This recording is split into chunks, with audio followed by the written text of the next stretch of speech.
Welcome back, everybody, to another live reaction here at I'm Not a Coach. I'm your host, Dave Huerta. Thank you so much for joining us, man, on this Thursday night matchup to start out Week 8, man. We have the LA Chargers going up against the Minnesota Vikings, man. It should be a good matchup. The Chargers, after a 3-0 start for the 2025 season, they have gone just 1-3 in their last 4 games. Minnesota has gone literally up and down. They have not really gotten past that 500 mark in a while, so we will see what it is. Both of these teams coming off tough losses. And welcome, man. Holy cow, we got Stitch. Aloha, aloha. Minnesota going to get the ball here, returning it to the 20-25-30. He's got a lane. He's to the 40. He's to the 45. And taken down around the 47. Minnesota starting out with a great return, but we do have a flag, of course. David Stegosaurus with an aloha. Aloha, aloha. Dahlia, I'm ready. Let's go. Let's go. Captain Mickey Mouse, erase the score. Oh, goodness. My goodness. Welcome, welcome. Erase the score. I got you, buddy. I got you. Can you guys tell I was running a little late today? Wow. Oh, my goodness. But welcome, everybody. Thank you so much for being here, man. Welcome, welcome. And we're going to see Carson Wentz coming onto the field.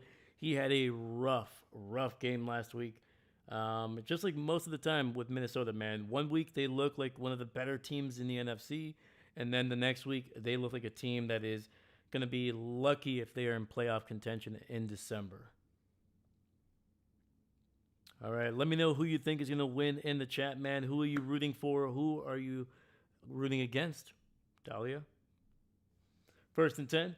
Little toss out to Mason, and that'll be incomplete. Oh, actually, no, that is not Mason. That is the former Green Bay Packer, Aaron Jones, coming back from a long stint on IR with a hamstring injury.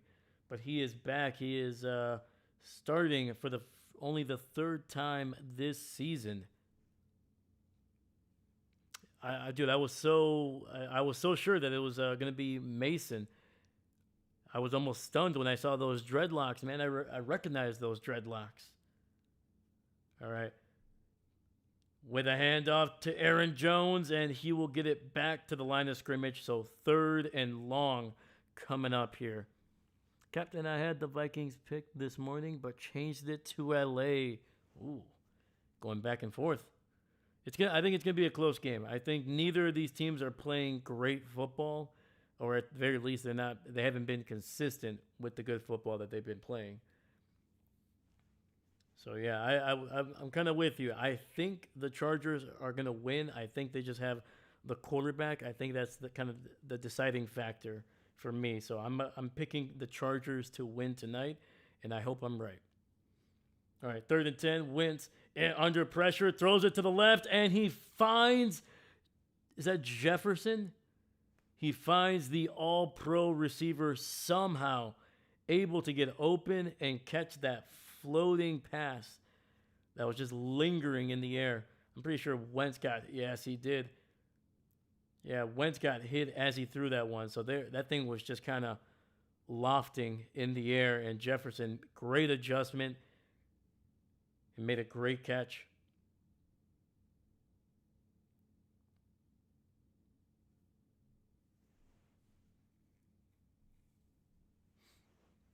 All right, 1st and 10, ball at the 32. Wentz under center, hands it off to Mason with a great spin move, and he will pick up 2 yards. And this time it was Mason. It is the former 49er. They're picking up 2 yards on the ground, making it 2nd and 8.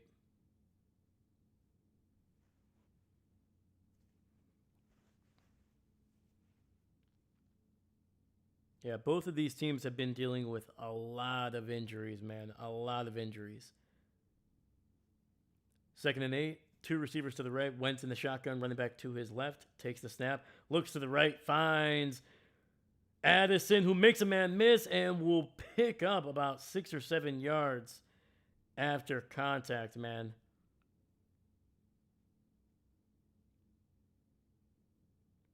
Dude, that was a heck of a job by Addison, man. Just making some extra room when there was very little on that right sideline.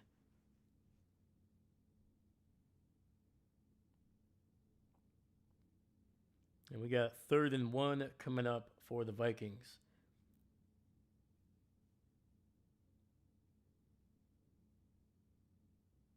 Wentz under center, fullback, running back in the backfield.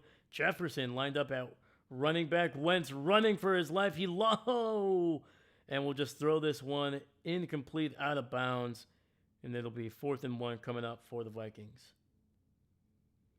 That was a weird play, man. So Jefferson was lined up at the running back position, and Mason lined up at fullback. It was a play action. He was rolling to his right, and then nobody blocked from the left side there. The offensive line just letting Derwin James just run free to Carson Wentz. And Derwin James is going to outrun Carson Wentz every single time.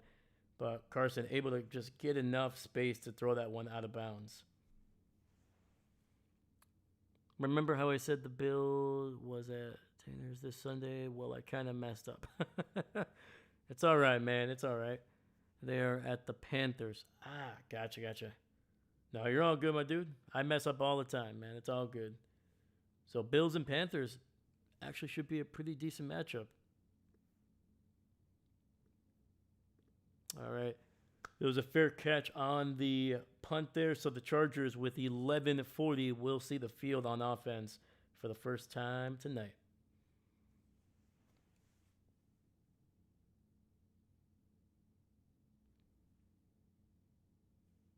Yeah, well, let's go pick six. Let's go. Let's go pick six. There we go. But pick six for who, man? Minnesota or the Chargers? Honestly, it would be kind of exciting to see both. It'd actually be pretty funny. You're going to love next Thursday's night football matchup. Just say, ooh.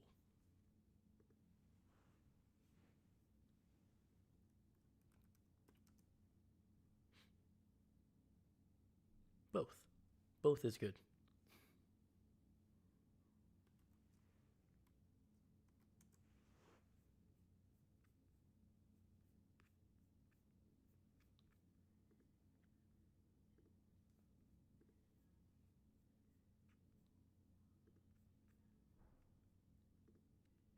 Yeah, next week is oh boy, Ravens and Dolphins, Thursday night. I don't know. Maybe they'll play so badly that they'll go so far in that direction. It's like a circle. If you play badly enough, you end up at the top again. So maybe they'll play so badly by the second quarter, maybe the third quarter, they're actually going to accidentally play great football. Just saying.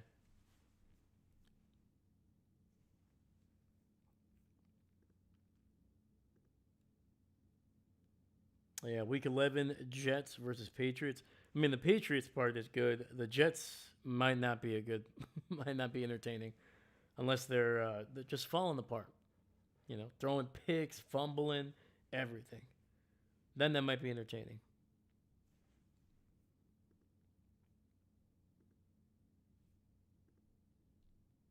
But yeah, man.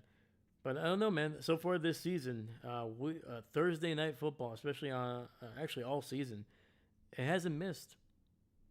Right, Tua throws 2 pick sixes. Lamar comes back and spin moves for -4 yard fumbles, and the Dolphins win by 1. There you go. It'll be a 2-3 victory for the Dolphins.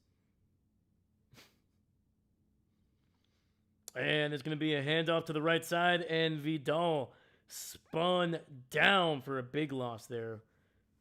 That was the former Houston Texan Grenard bringing him down for a loss of about 2 in the backfield. All right, Justin Herbert, man. 13 touchdowns, 6 interceptions, closing in on 2,000 yards already.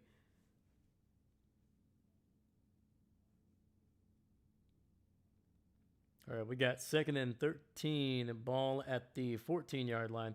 Herbert in the shotgun, running back to his right. 2 receivers stacked up on that left side. Blitz coming, throws it out, and he's intercepted!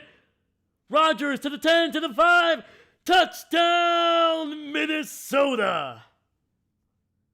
We're still waiting on the official word, but we'll see what it is. It's looking like a touchdown for the Minnesota Vikings.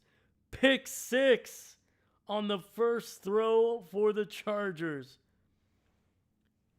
Wow. Isaiah Rodgers, man.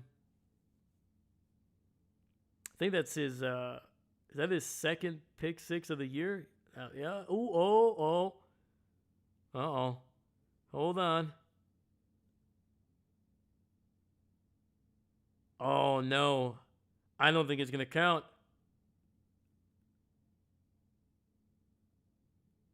Oh, man, that is close.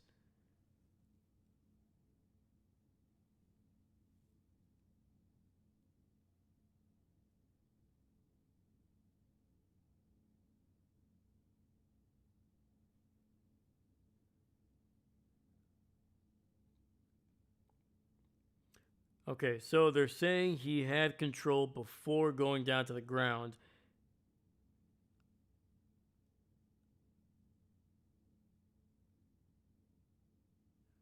Okay. All right. So it looks like they're going to take a look at this at the very least. But I'm going to put the 6 on the board right now.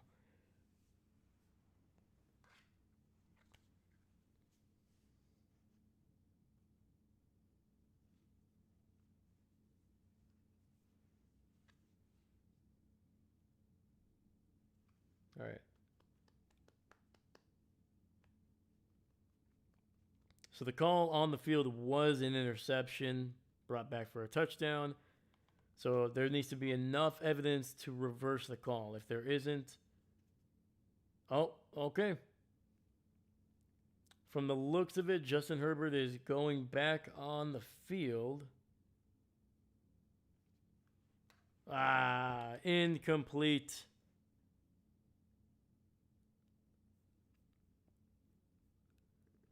Well, not an interception. Biscuits.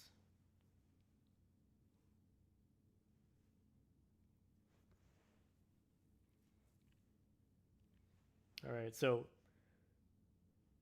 we're back at 3rd and 13 there with the near interception by Justin Herbert. The officials suck and hate fun. And then Captain Mickey Mouse, it's TD. They said you're going to love Week 12. Ooh, there we go. We'll check it out at some point. And then oh boo and no TD. That is correct, Captain. All right, Justin in the shotgun, run back to his right. Pressure, throws over the middle, a wide open Keenan Allen across the 30 down to the 32, and the old veteran all-pro wide receiver, man, just getting it done week in and week out, man. He has been Justin's 2nd favorite target, if not his favorite target this season.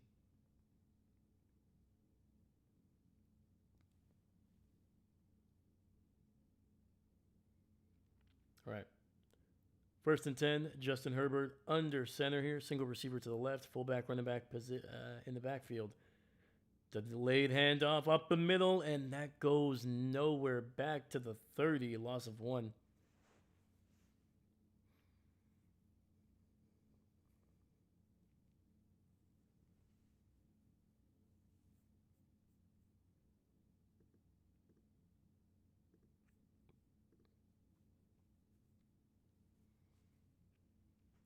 The officials suck and hate fun. There we go. Week 12 is actually near you in Houston. Oh, there we go. Bills and Texans, man. That should be a good matchup. Thursday Night Football. All right. 2nd and 11, ball at the 30. 4 receiver set. Justin in the shotgun, running back to his right.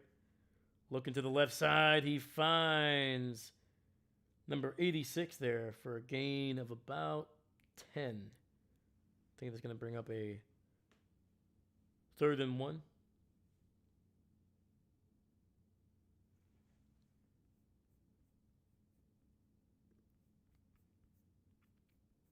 That tight end there. Where are you? Bam. There we go.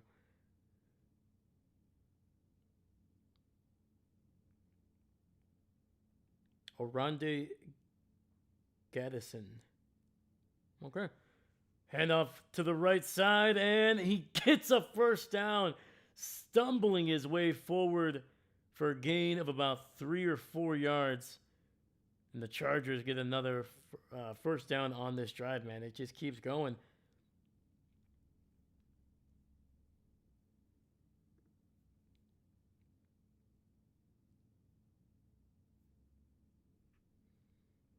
That was the practice squad elevation. Jarrett Patterson there picking up a first down. First and 10. Quick throw to the left side. Gets it out to Ladd McConkey. And he will pick up about 4 yards there. If Bills do better this Sunday, though, to beat KC the week after. Let's hope, man. The Bills have they've been kind of struggling the last couple of weeks, man. They started out 4-0. They've gone 0-2 since then. I think they got I think the time off, the bye week came at the perfect time for the Bills.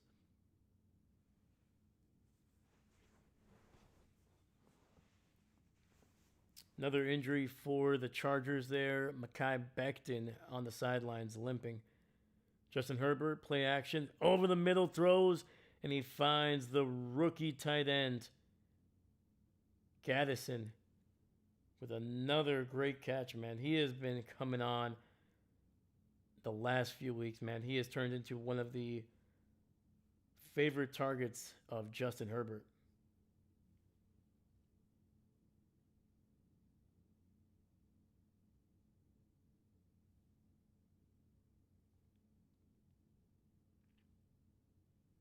The Bills are in Carolina this week. Yep. Yeah. Panthers, man.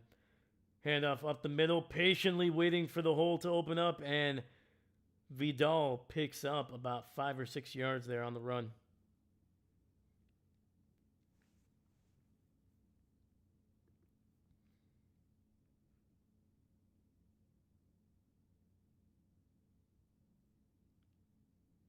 Yeah, unfortunately for the Chargers, man, they ended up losing their first round pick running back, Omarion Hampton, a couple weeks ago.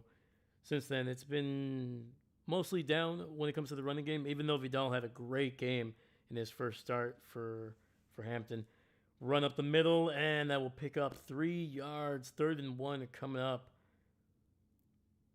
This has been a really solid drive for the Chargers, man. Ever since that reversal on the interception, they've been keeping themselves in really good down and distance.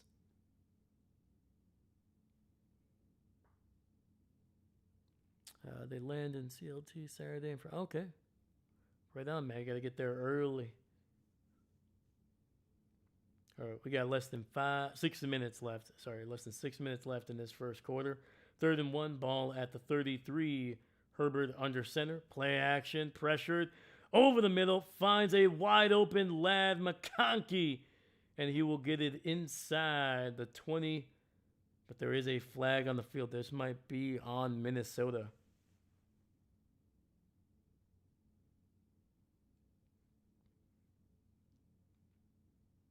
Looks like they're going to get Dallas Turner, the former first-round pick. End up laying a hit. Oof. Helmet-to-helmet hit on Justin Herbert there. So roughing the passer penalty on the second-year edge rusher. Yeah, that was a stupid play there by Dallas Turner, man. Literally led with his helmet.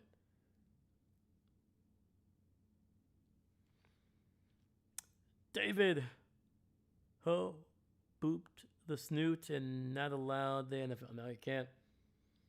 And a handoff, and oh, Jesus. That was Grenard absolutely lighting up the running back again for a loss. This one losing about a yard on 1st and goal. Nobody blocked one of the best edge rushers in the NFL there from the on the right side, just wide open.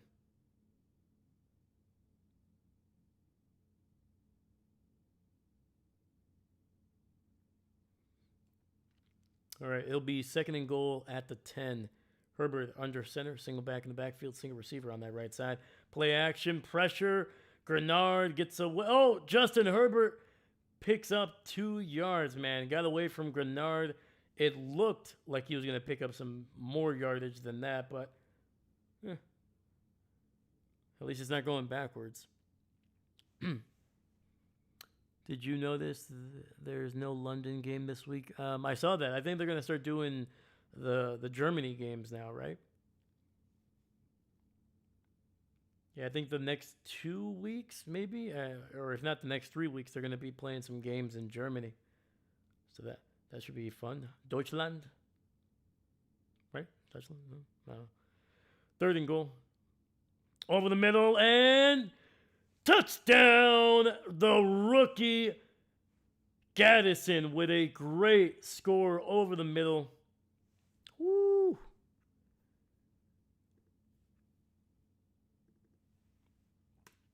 And that is officially going to be our first touchdown of the game. We do have a flag, but I think it might be on the rookie tight end for taunting or unsportsmanlike conduct. I don't think it'll affect the touchdown, so let's turn on the lights, man. Perfect. And if you're new to the channel, guys, welcome. First of all, thank you for being here. And during primetime games, we don't turn on the lights until we get our first touchdown, man, because we have to earn the lights, baby.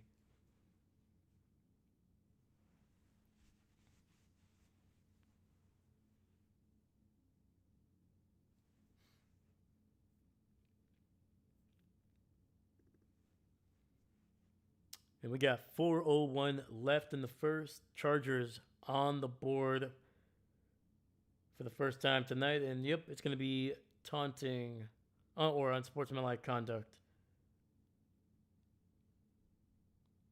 I keep on saying Gaddison. Sorry, it's Gadsden. Gadsden. Sorry. Gadsden. It's a DSD there, so it's a little hard to say.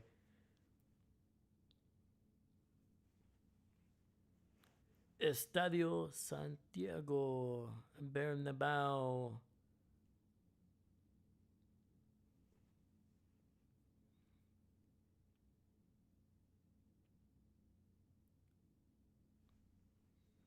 All right. Extra point is just good, man. Just good.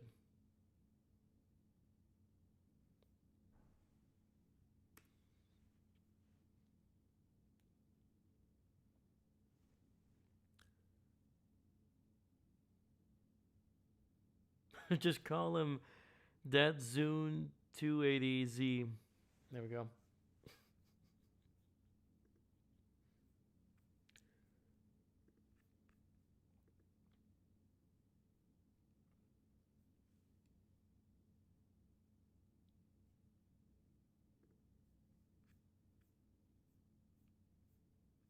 All right, let's see here.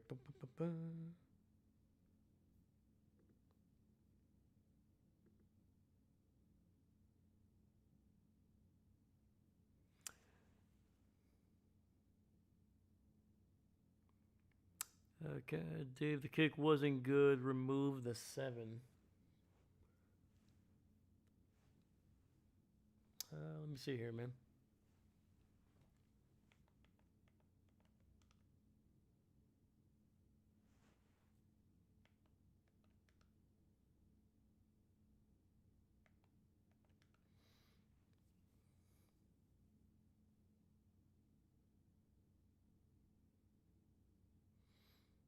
Well, both referees confirmed, man.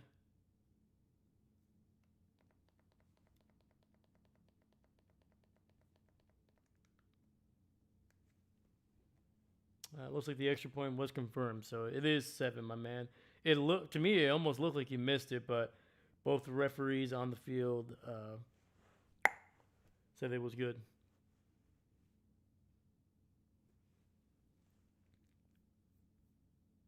Yeah, but don't get me wrong. That thing almost was a miss. I think if it was a couple yards deeper into the field, I'm pretty sure it would have been wide right.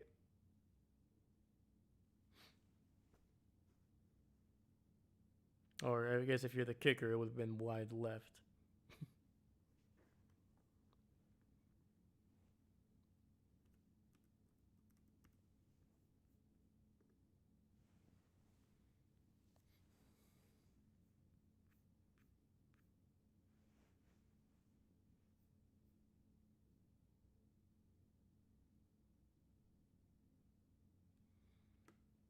Wide right, otherwise known as the Bills. Ah, man, I don't know. I think we could do it. I think we could call that something a little bit more. How about we call it doing a Buffalo?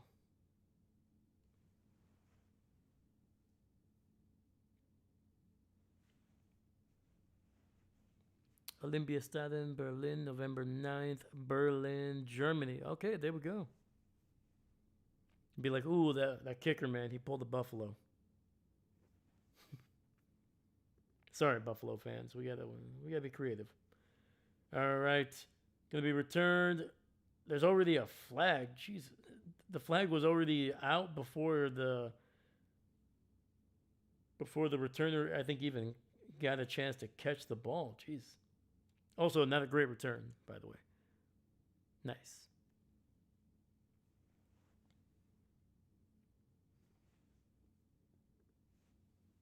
Yeah, not trying to be mean to Buffalo fans by any means, but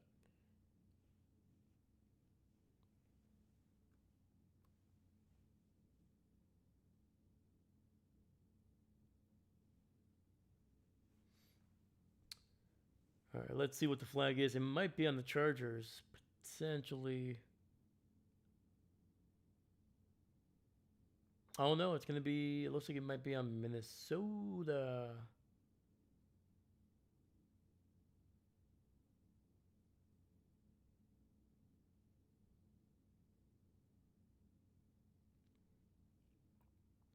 Illegal formation. The receiving team. It's a 5-yard penalty from the end of the run. Okay, so the Vikings will get the ball here, regardless.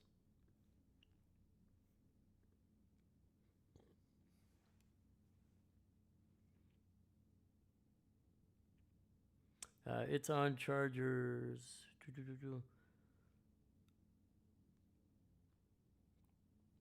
So we got 1st and 10. Wentz under center, toss to the right side, and that's going to be Mason trying to pick his way through this Chargers defense, and it goes nowhere. A loss of 1.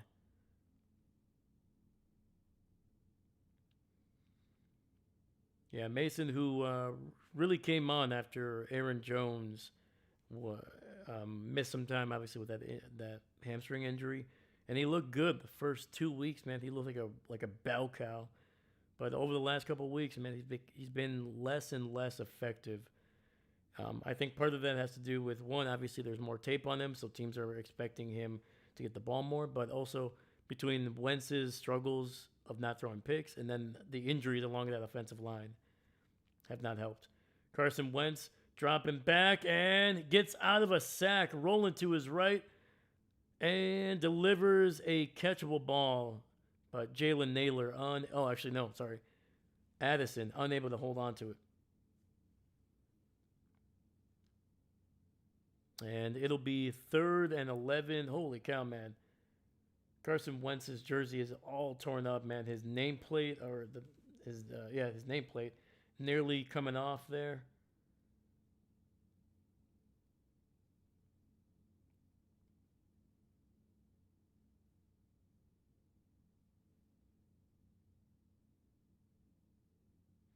Is the main quarterback out for Minnesota? Yes. Yep. Wentz has been the backup since I think week 4, or he's been starting since week 4. And down goes Carson Wentz, man. Just a great freaking blitz, man.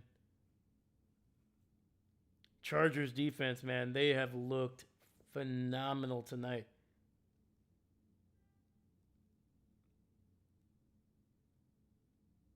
Yeah, that entire left side just collapsed. Ooh, nice little stunt there over the middle. Whoo. Dude, 52 absolutely collapsed the pocket, man.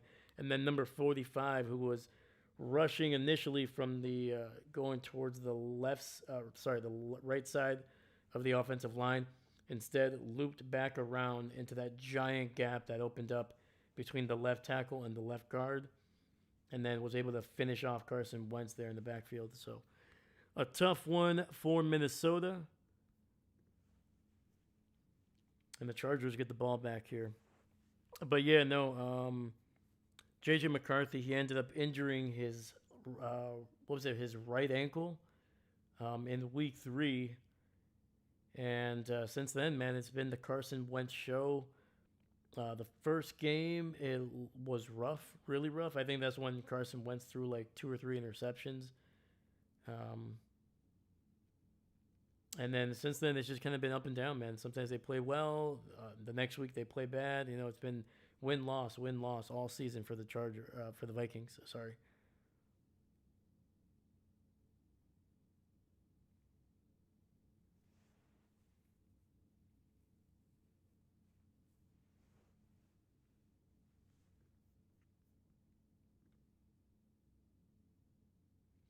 Holy cow, man! We got 5 people watching. Thank you so much. Welcome to the channel, man. If you're new here, let us know who you root for, man. Who is your team? And do you have any not money, but do you have anything riding on this game? Who do you have? You got the Vikings, you got the Chargers. Let me know. And once again, if you're new to the channel, man, we do as many as 5 streams per week on the channel, man. We do it on Thursday. We do 3 on Sunday, including every Packer game, and then obviously finish off the week with a Monday night matchup. So if that's something you're interested in, hey, leave a like on the video and subscribe. I appreciate you.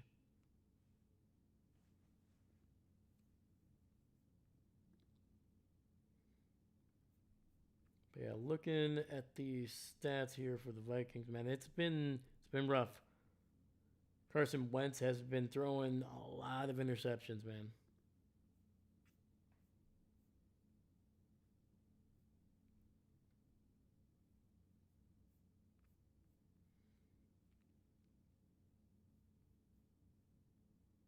Yeah, he threw 2 against the Eagles last week, and then he had that weird game from a couple weeks ago. I think it was the Steelers. Yeah, 2 touchdowns, 2 interceptions against the Steelers, man.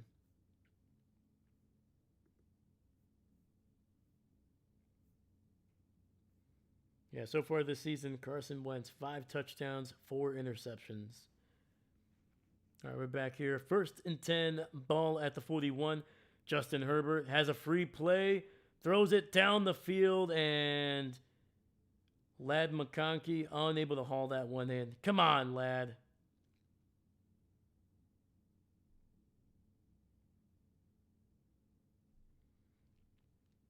I think they're going to get Jonathan Grenard for jumping off sides there.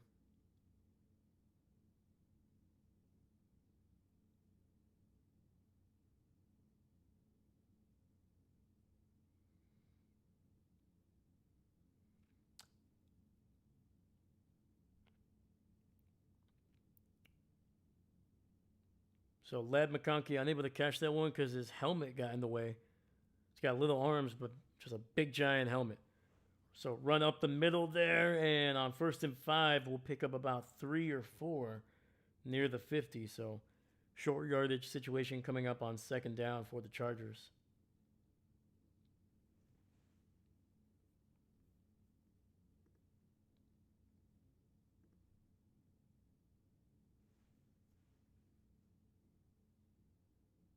Yeah, there's been a lot of shotgun formations for Justin Herbert, man. Doesn't really do a whole lot of underneath the center here tonight. It's going to be another handoff up the middle, and I believe that is Vidal picking up about 5 yards and a Chargers 1st down.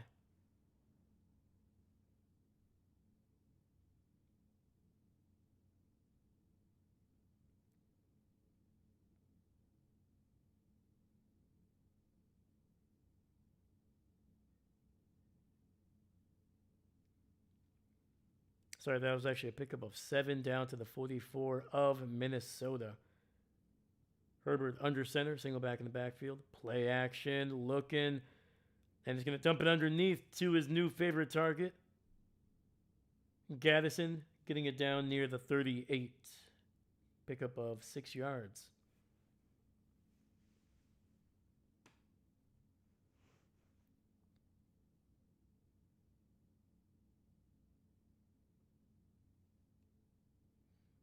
Throw a pick six, bro.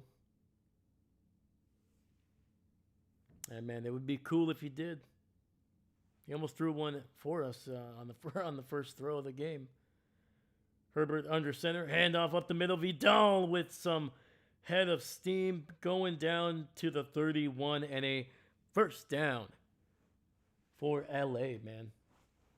And that'll be the final play of the first. We're going to head to the second with the Chargers in Minnesota territory.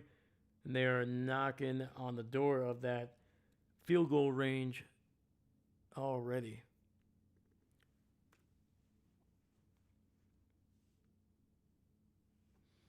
Yeah, Minnesota is not a team that is built, at least on offense, to be playing from behind. Like their passing game, they have 2 really good wide receivers, man. Actually, great wide receivers in Jefferson and Addison. Jalen Naylor is not a bad wide receiver himself, man. You have a solid tight end in T.J. Hawkinson. But unfortunately, I don't think that they're built to be throwing the ball, 30, 35, 40 times in a game. Carson Wentz is a guy that is a little bit inconsistent with his decision making. Also, probably holds on to the ball a little bit more than he should. But most importantly, the Minnesota offensive line, even before the injury started to really hit them, they were a team that was really struggling, man. They were struggling to open up running lanes, let alone hold up in the passing game. And now with the injuries, they've not gotten better. So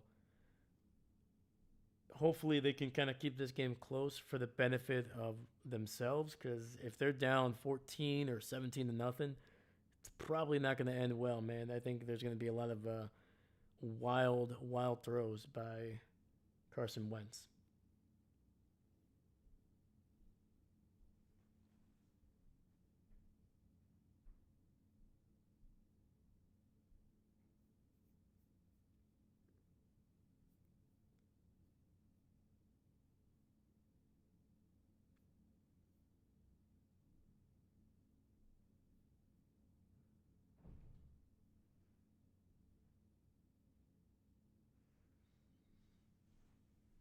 And chat, what's your favorite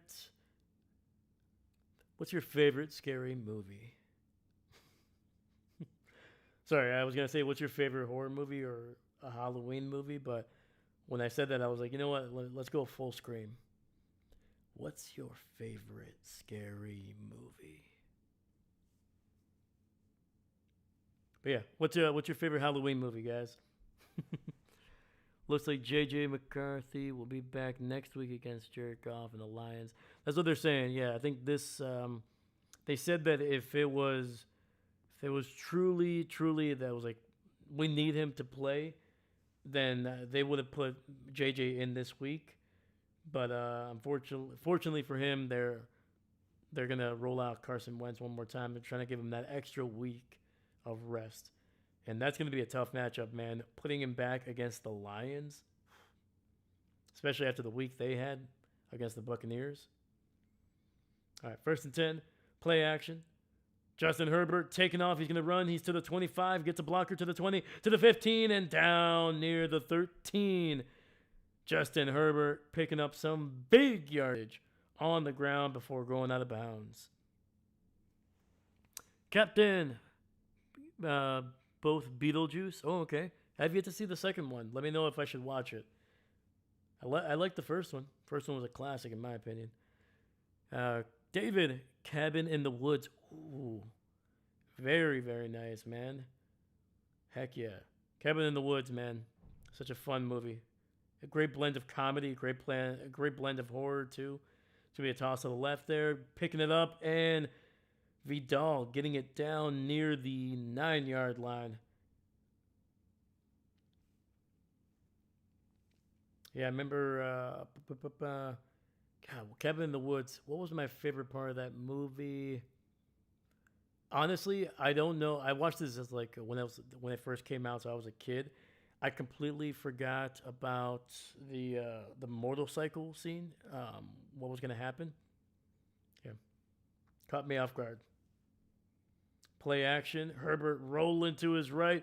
He's gonna take off and run to the 5. Lowers a shoulder and picks up the first. First and goal from inside the 5 for the Chargers, man. Looks like the Panthers starting QB will be out week 8. Ooh, it's not good. Who's the backup over there in Carolina? Is it still Andy Dalton?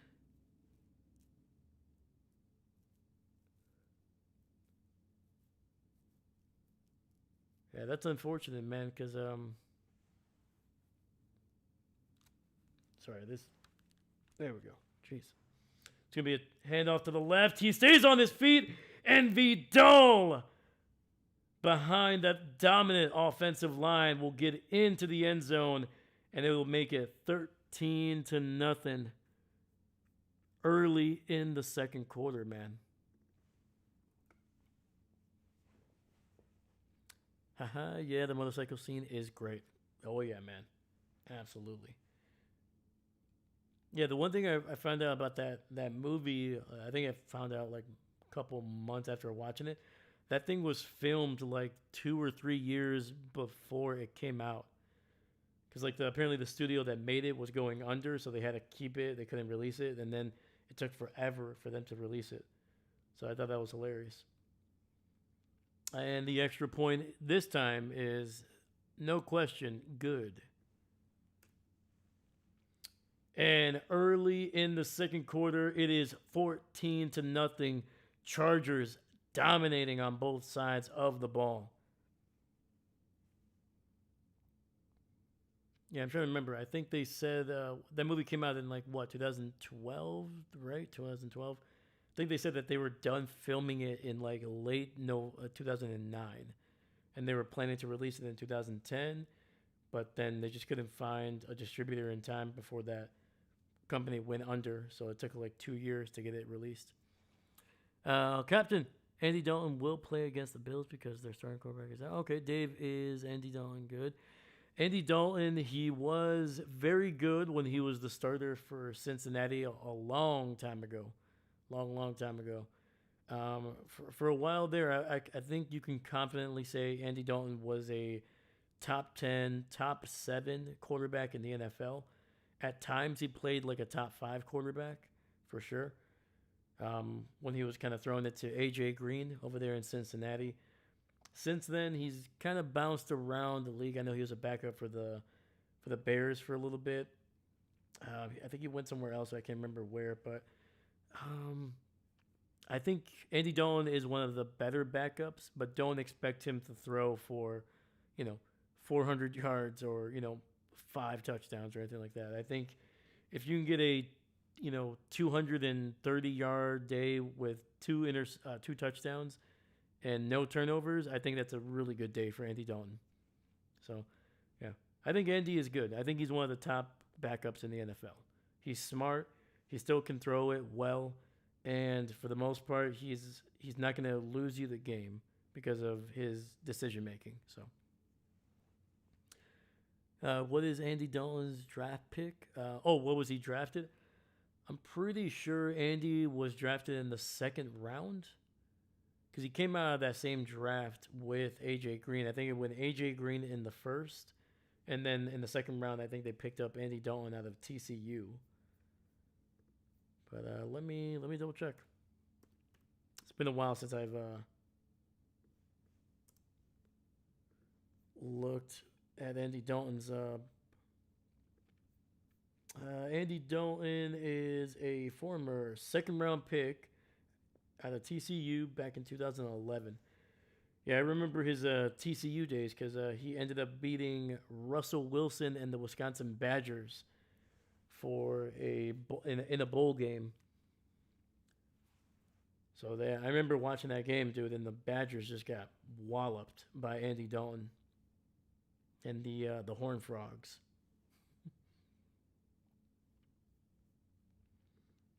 All right, kick is away here.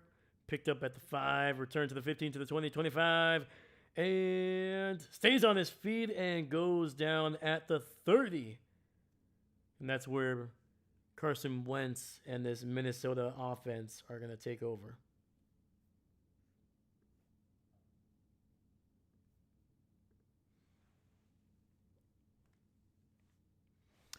'23 Carolina Panthers, New Orleans. That's what it was. That's what it was. I knew he went somewhere else before going to Carolina and kind of in between Chicago and Carolina. So yeah, he's bounced around. He was a backup in Dallas in 2023, Chicago, New Orleans, and now in Carolina the last 2 years. The last 3 years. Sorry. 1st and 10, quick throw to the left, and that is broken up. Woo! That was a great play on the ball, trying to get it to Justin Jefferson.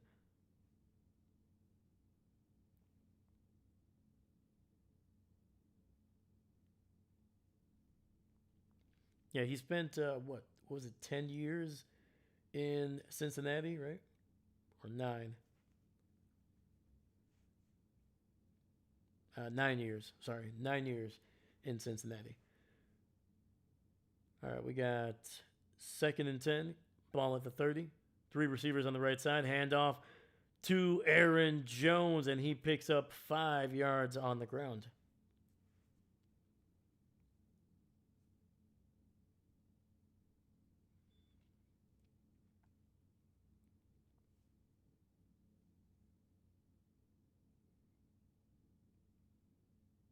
Yeah, it's good to see Aaron Jones back healthy, but it's always sad to see him in that purple. It's disgusting, man. Should have been a Packer for life, in my opinion. All right, 3rd and 5 from the 35. Single receiver to the left. Carson in the shotgun, running back to his left. Looking, throws to that left side, and he finds Justin Jefferson for a 1st down. That was great coverage there by number 20, man. He is also the guy that broke up that pass on 1st and 10. And that was Cam Hart, I should say.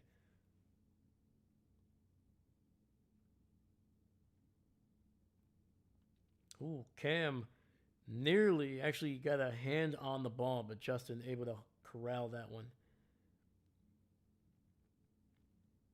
All right, we have a 1st and 10 from the 45. Wentz under center, single receiver to the left, single back in the backfield, toss to the right.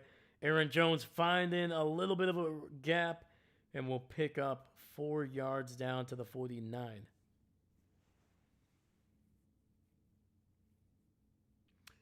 Bryce Young injured his ankle. Yes, he did. I know there was a chance that he would be healthy enough, but I think they're might be playing it safe because Young has actually been playing fairly decently this year, man. I think this is the first year that you can legitimately say that he's played like a potential franchise quarterback. Quick throw, and Jefferson just left with a bunch of room underneath. Very soft coverage, and that'll be a 1st down for the Vikings. An easy catch and throw from the left side there. And they are going to be in Chargers territory for the first time tonight. And David, don't forget to like and subscribe. David, I appreciate you, my man. Thank you. We got 1st and 10 here. Play action. Throws it to the right side. Aaron Jones with some room and will pick up about 4 yards before going out of bounds. And also, don't forget to throw a pick 6, QBs. Absolutely, man. You got to give the people what they want, and we want pick 6s and spin moves, man. And if you can get us all of that in one play, perfect game. Panthers apparently signed former Bills Mike White. Woo! Mike White, let's go. 2nd and 8. Two receivers to the left. Carson Wentz in the shotgun, running back to his right. Looking, throws it, and it's nearly intercepted and nearly caught after that. Wentz just absolutely staring down his receiver there. Never looked anywhere else but that left side.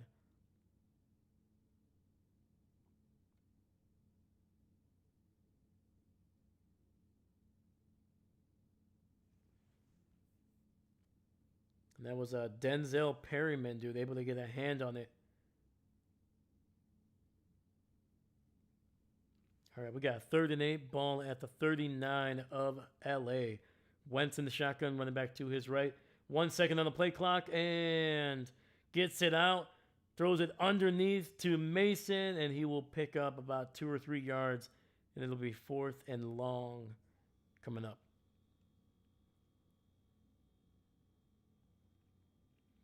White is probably filling in for their quarterback that has an ankle. Absolutely, man. Yeah, I think they only.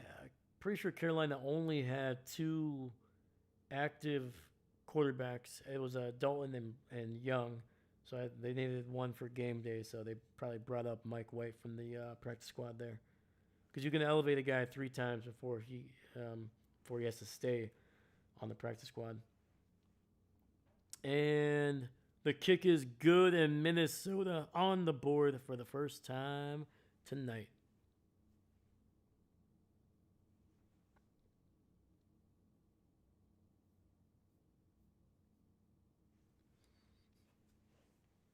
And with 8:55 left, man, Minnesota finally getting on the board, and we'll see what the Chargers can do. Can they answer with another touchdown drive to make this a 3-possession game?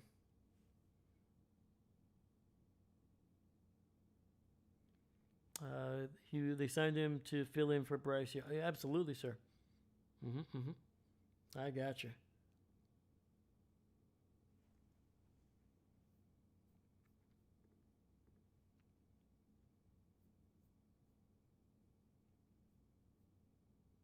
All right, guys. I'll be right back. I'm gonna grab a water.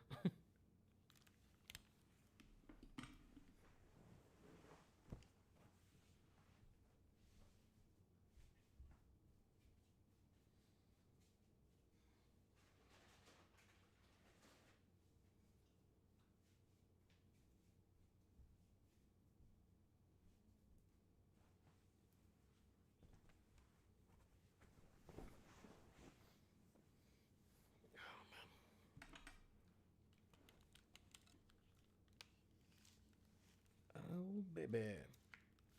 Let's go.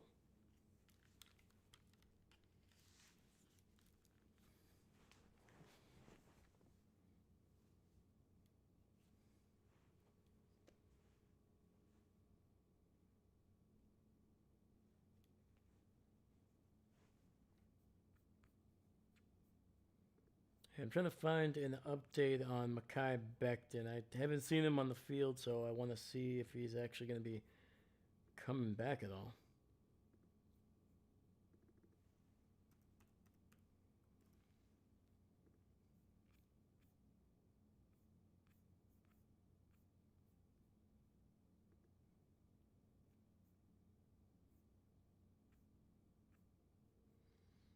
All right, looks like the update is that he is questionable to return to the game as of 6 minutes ago.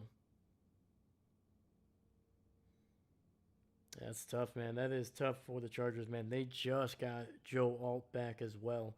He was out for a bit. Easily their best offensive lineman, and obviously Mekhi Becton was a big acquisition coming from Philadelphia there, where Philadelphia finally transitioned him to what I think was a more natural position at guard. I know they kind of, when he was with the Jets, they tried him at tackle for like forever. It just didn't work. I think they moved him eventually to guard, but by that time, I mean, when you're playing for the Jets, it's going to be a tough one. But yeah, he definitely was one of the best players for that Philly Super Bowl team. And he was a big signing for the Chargers, man. They really needed to be able to give not only Herbert time to find receivers down the field, but they needed to be more physical in the running game. Now they signed Mekhi Becton, and that's also why they drafted Joe Alt so high a couple of years ago, and then obviously Omarion Hampton was a big part of their plans offensively. But right now Hampton out for at least on IR, so he's going to be at least out for the next 2 or 3 weeks. It looks like. All right, 1st and 10, ball at the 25. Herbert under center here. Let me move the ball over. Finds somebody down the field wide open, and that's the rookie tight end to the 35 of Minnesota. What an insane throw. Great run after the catch, too. Down to the 34 officially, it looks like. What team is Mekhi on? I can see if he's rostered. He's with the Chargers, my man. No, but he started the game, but he ended up injuring something. Not exactly sure what, but he's questionable to return to the game. All right, 1st and 10 from the 35. Hand off to Vidal, and he will be brought down for a loss. This time by Cashman, number 51, bringing him down for a 2-yard loss.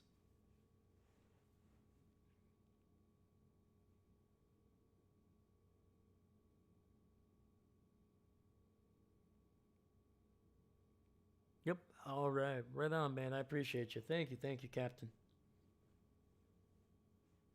Dude, Gadsden has been a freaking problem for this Minnesota defense. All right. Herbert in the shotgun, running back to his right. 2 receivers to that left side. Takes the snap. Minnesota showing pressure. Throws over the middle. Finds Keenan Allen for a 1st down. But we do have a flag. It came about just before Herbert threw that pass, but after the snap. So it might be on Minnesota, potentially.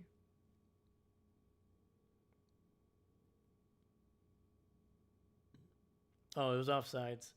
And that's going to be on Dallas Turner. The penalty will be declined because they got a 1st down and on that great throw.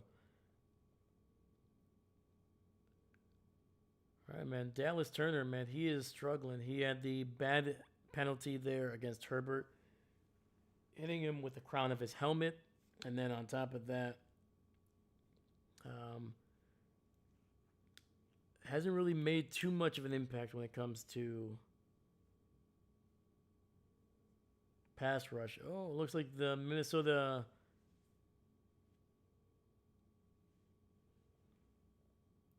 physicians are checking out a referee. They're checking. There was a referee down on the turf.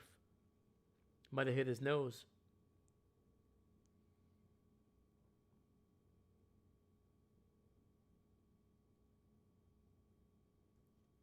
Oh man, that referee got a helmet right to the snaz, right to the nose. Woo! That was a big man moving too. Big old 97 there, just whacking him with his helmet.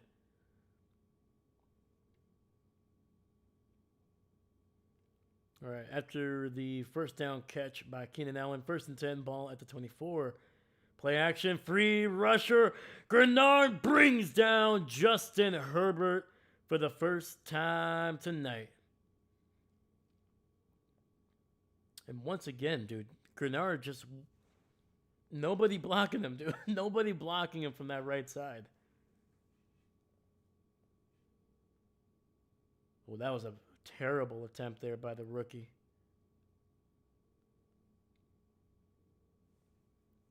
Yeah, Gadsden barely able to slow down Grenard at all, if anything. It just... Oof. All right, it'll be 2nd and 17 after the sack there. Back at the 31.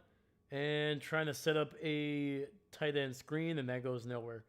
Justin just dirting that one. 1 sec, 2 LA Chargers timeout.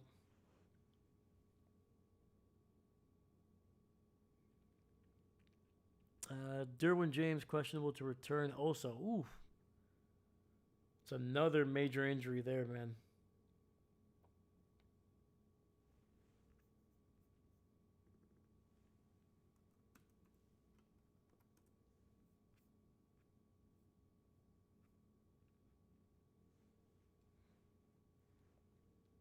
Third and 17. Herbert over the middle and incomplete.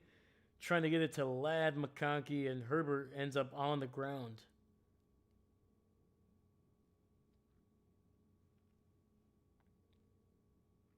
All right, man. For the first time tonight, man, Minnesota finally able to get some pressure on Justin Herbert and force the Chargers to settle for a field goal here. Oh boy, we got one of my favorite names to say. We got Cam the Kicker Dicker, baby.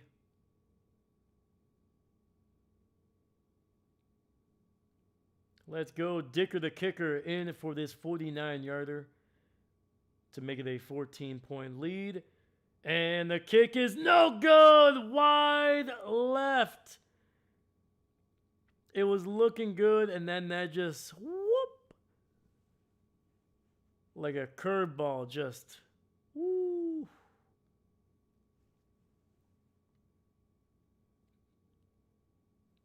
Dicker the Kicker, no good on that attempt.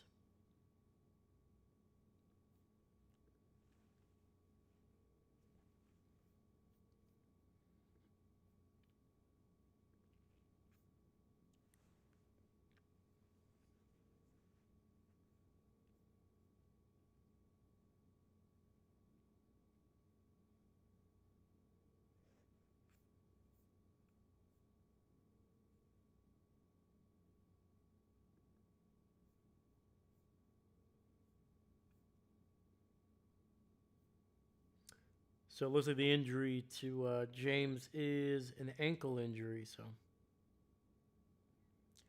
and now not only is James questionable to return, Tony Jefferson, the other starting safety for the Chargers, he is also questionable to return.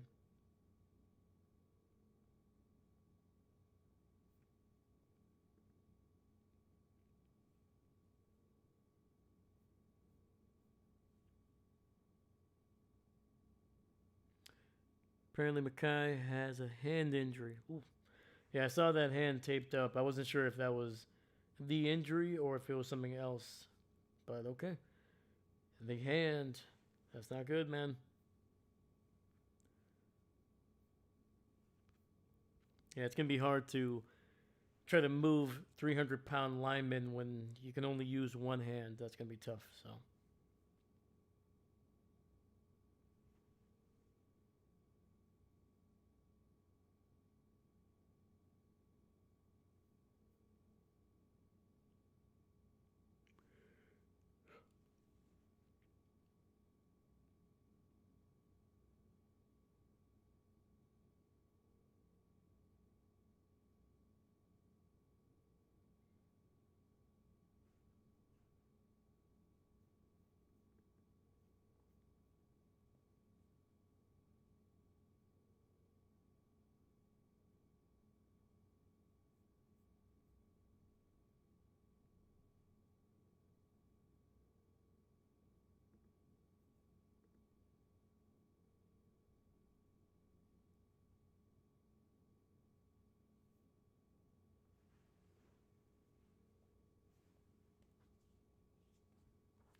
All right, we got 1st and 10, and that is Mason running up the middle, picking up about 4 yards on the play.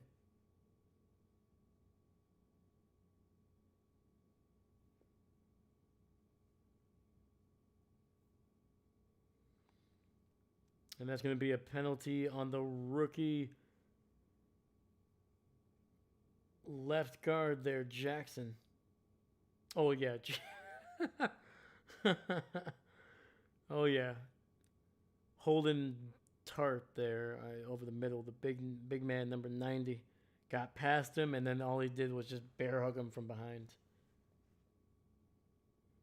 So 1st and 20, back at the 29 after the penalty.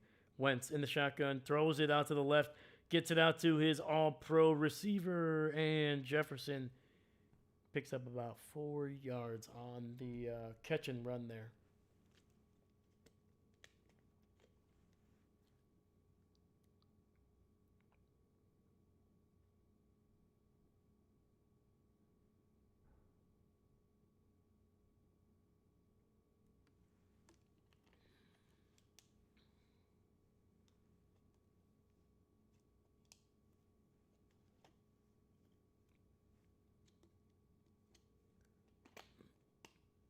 Second and 17, ball at the 32. Wentz takes the snap, finds Jefferson open over the middle, picks up about 15 yards, and we got a 3rd and short situation coming up for Minnesota. Doing a great job now on offense, man.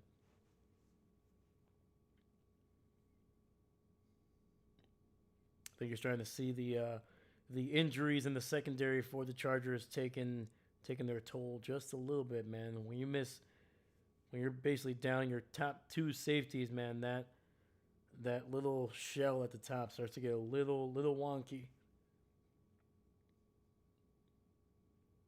All right, 3rd and 2, ball at the 47. Wentz in the shotgun, running back to his left, single receiver on that left side.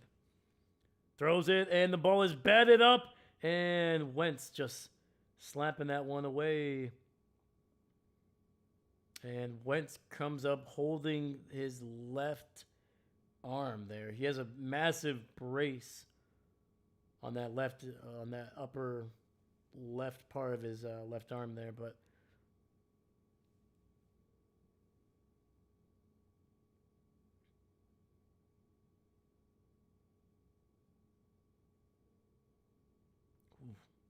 yeah, Wentz looks like he is in a lot of pain, man. So 4th and 2, unfortunately, for Minnesota's offense, man. They are going down. Holy cow, Captain with a bunch of emojis here, my man. Caught at the 13-yard line and brought down near the 22. We do have a flag, though.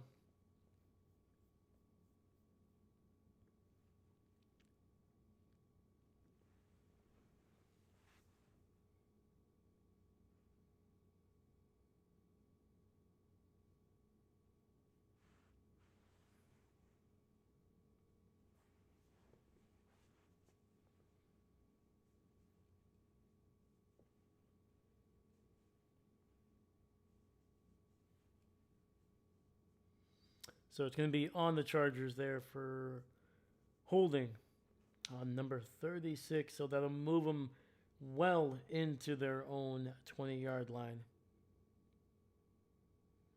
I see JJ on the sidelines. Yeah, I think JJ is actually suited up, but I think he's the emergency quarterback.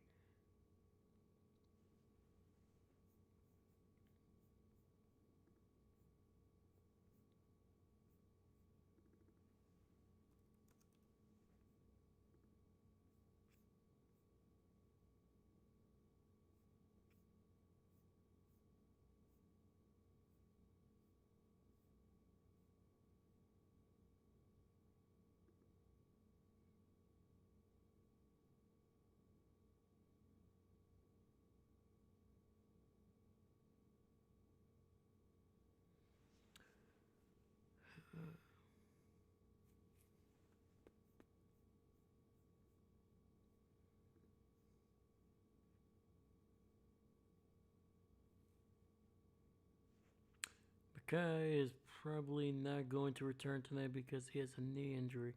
Yeah, especially with the big guys, man. Typically those knee injuries are, you know, usually when that happens, they don't typically come back, just because there's just so much contact every single play on those guys. It's a little different when maybe if you're like a quarterback, you can definitely maybe you won't be running as often, but or scrambling, I should say, but you'll be able to still kind of operate the offense. Especially if you're like a linebacker or a corner, maybe you'll take a shot, to kind of numb some of the pain there and just kind of keep going. But Yeah, as an offensive lineman, dude, there's just so much contact every single down.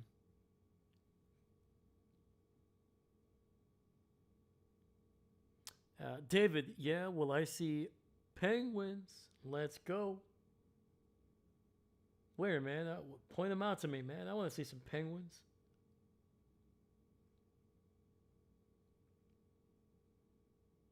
Are they with the cheerleaders, man? Are the cheerleaders throwing the penguins in the air?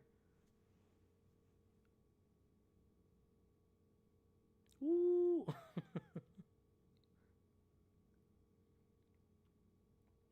Well, good news is Wentz is now smiling on the sidelines with his QB coach there, so he should be probably fine. All right, 1st and 10 from the 6 yard line. Delayed handoff to Vidal, and he picks up about 6 yards down to the 9.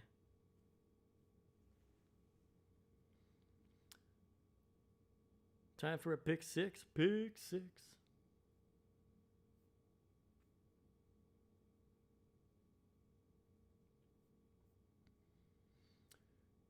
I mean, I don't know, man. I think it's too early for a pick six, man. I want them to drive down and then get picked off at the goal line. That way, it's a little bit more exciting. We have a higher chance of a spin move if that happens. 2nd and 7. Quick throw to the outside, and woo. That was a Harris catching that one. Maybe 2 or 3 yards on the catch.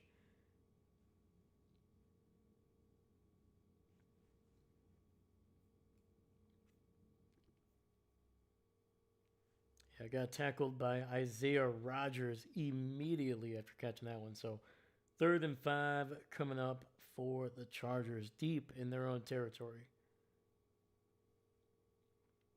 All right, Herbert in the shotgun, running back to his left. Single receiver on that right side. Looks like Quentin Johnston on that right side.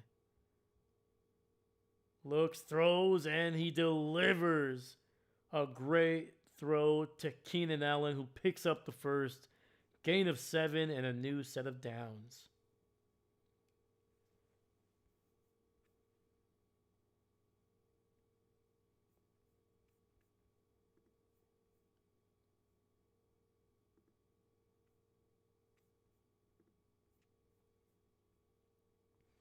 A 69-yard interception return for a pick six with a spin move is probably the highest rated pick six. I think you're right, man. I think you are right. I mean, if we ever get that on the channel, man. Oh, boy.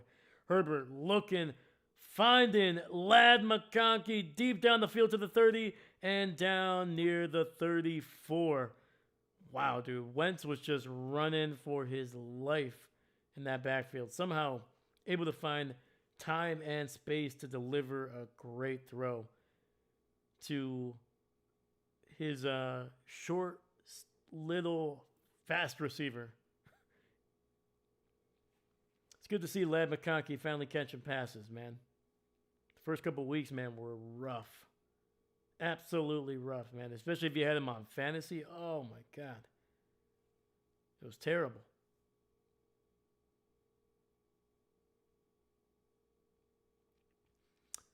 Who you doing for 1 p.m. this Sunday, Panthers? Let's check it out, man.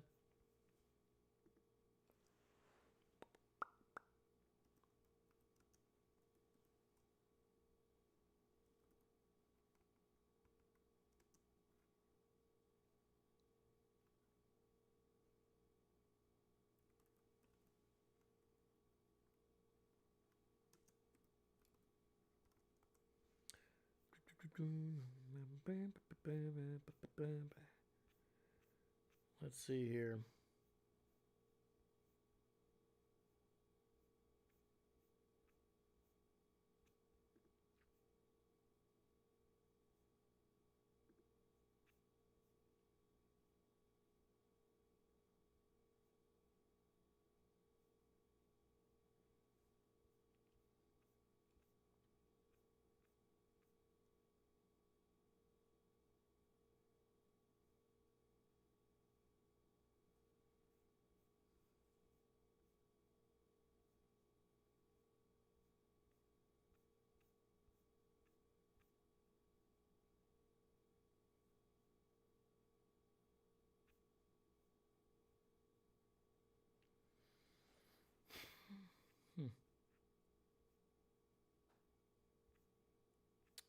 heck is going on here, man? Sorry, give me 1 second, guys.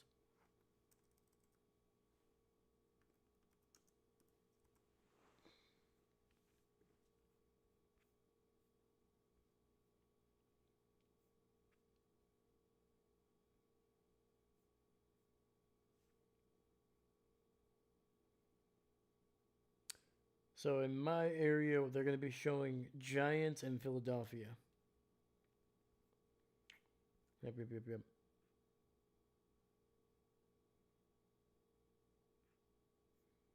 So that's probably the game that we're going to be doing because the other option is Chicago and Baltimore. And that game does not seem interesting to me. And also, Chicago is. We've had too many Chicago games on the channel, man. I'm a Packer fan. That's too much. It's just too much. Justin Herbert taking off to the 35, to the 40, to the 45, and down at midfield. Cashman bringing him down. Woo! Ah, biscuits. There we go.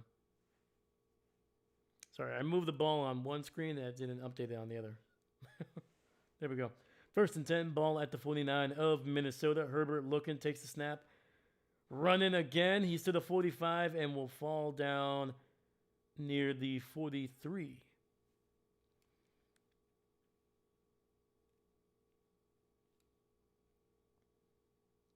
Which one was away?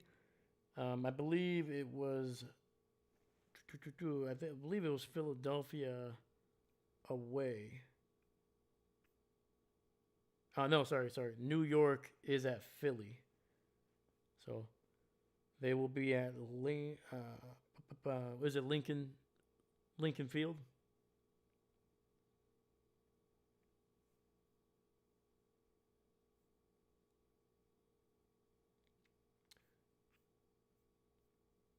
Sorry, Lincoln Financial Field. I should probably be more specific. But yeah.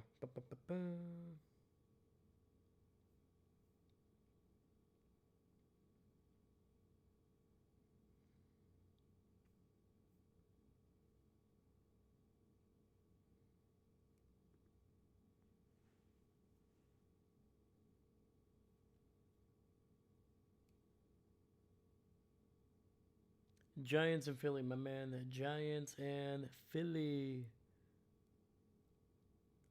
All right, we got 2nd and 3. Ball at the 42. Herbert takes the snap.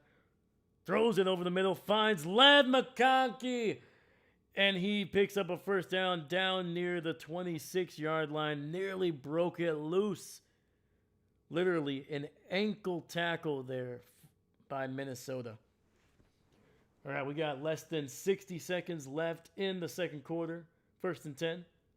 Throws it deep to the right and trying to find Keenan Allen. Incomplete. 2nd and 10.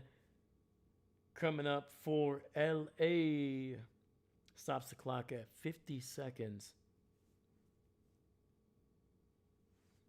And actually, I missed a timeout there by the Chargers. Sorry about that. Boom. There we go. They were down to just 2.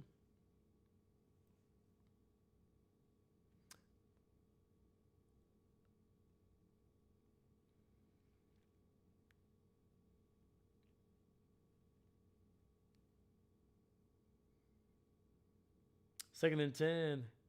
Herbert throws to the right. He's got Ladd McConkey for a touchdown. Woo! And the little Georgia Bulldog gets it done, man. Let's go. Woo!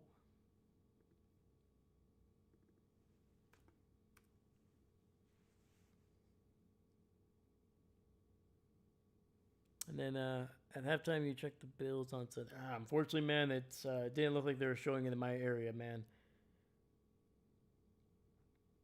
But trust me, the Bills are going to be in a lot of prime time games.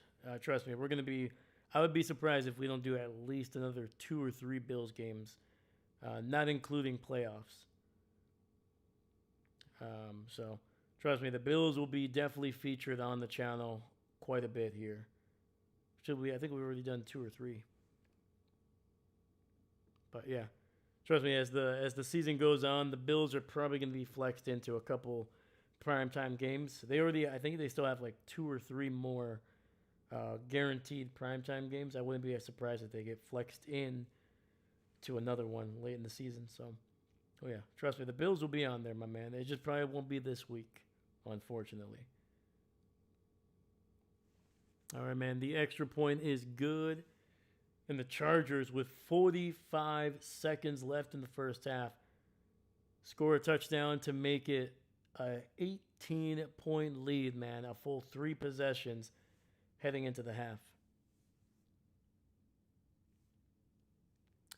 Money, money, money, Bills, y'all.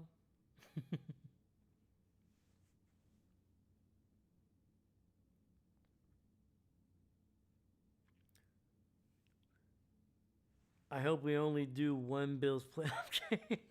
Jesus, David. Oh, my goodness. Haven't the Chiefs already won enough, man? Unbelievable. No, I mean you check the score via the Google thing.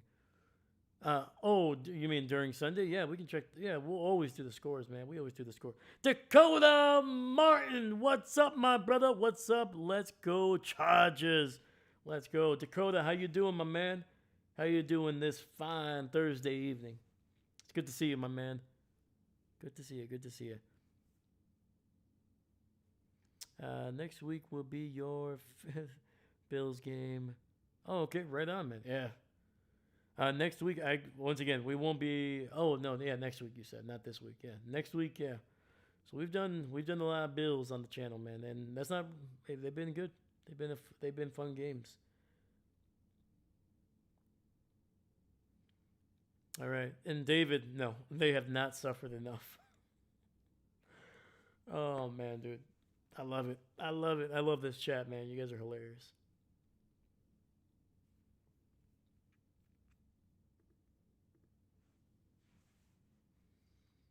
All right, 1st and 10. Carson looking, throws it over the middle and finds a wide open Jordan Addison. Looks like Minnesota will use their first time out here. Stopping the clock with 38 seconds left.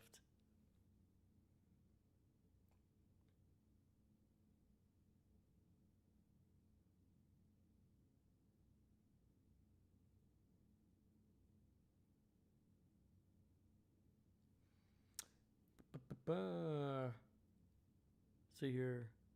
Dave, look at Green Bay and Bills next week. The time matchup. Gotcha. We'll check it out, man. We'll check it out. I need the Chargers to win so the Bears can be higher in the standings. Vikings soccer. Dakota, finally. A Bears fan and a Packer fan see eye to eye. They do suck.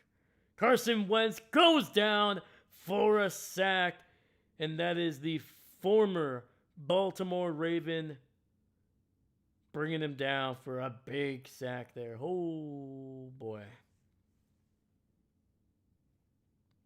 And that was Owe, number 98, coming from that right side, wrapping up Wentz.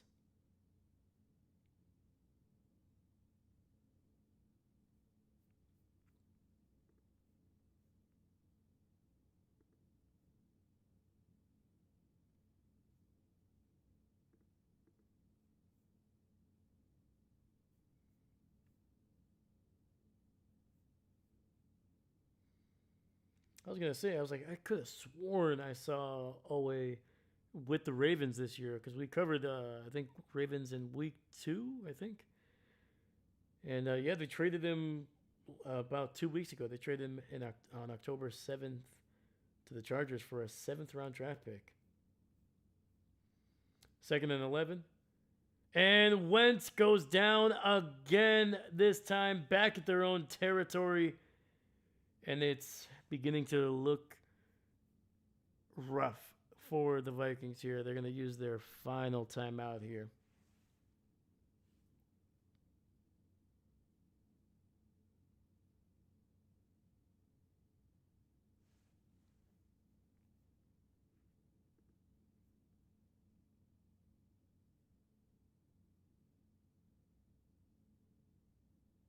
And that was Tuli Pulotu with a sack.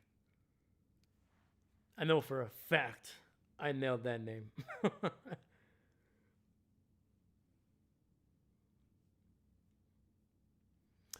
C-Strobe! Good morning. Holy cow. Missing the chats here.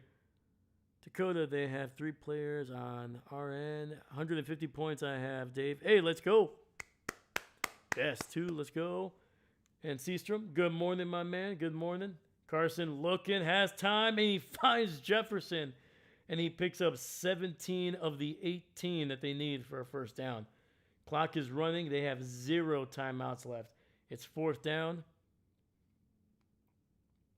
And they're going to send their kicker on for this one. 6 seconds. 5, 4, 3, 2. This 53-yarder is up, and it is good.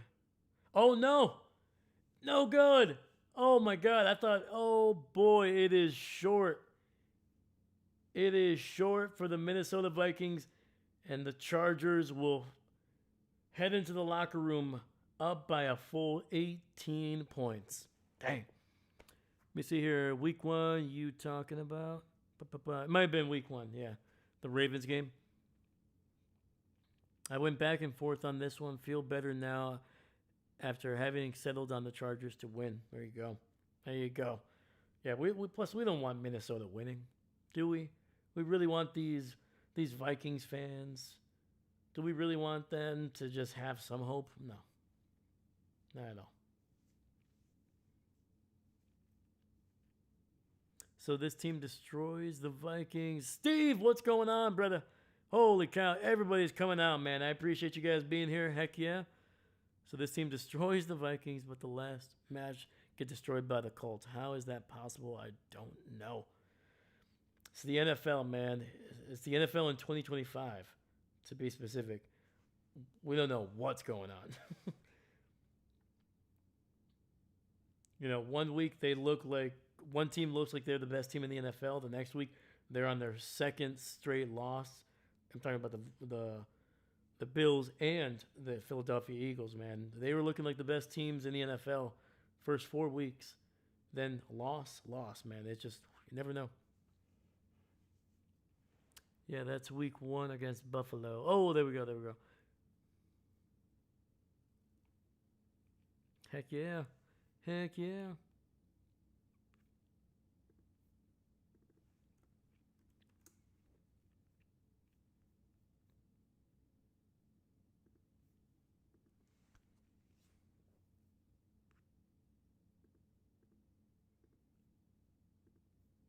All right.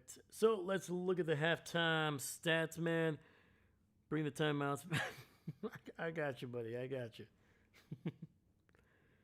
But yeah, man. The Chargers have been looking good, man. They did have that one drive where it looked like for a few minutes, it looked like Minnesota's defense was gonna be able to really start to kind of get back into this game, start making plays on the ball, and maybe Minnesota's offense was gonna start moving the ball down the field. But then that Chargers offense, man, you started to see Justin Herbert running the ball, scrambling, picking up some big chunks of yardage, and that kind of sucked in that safety on the throw to Ladd McConkey on the right sideline.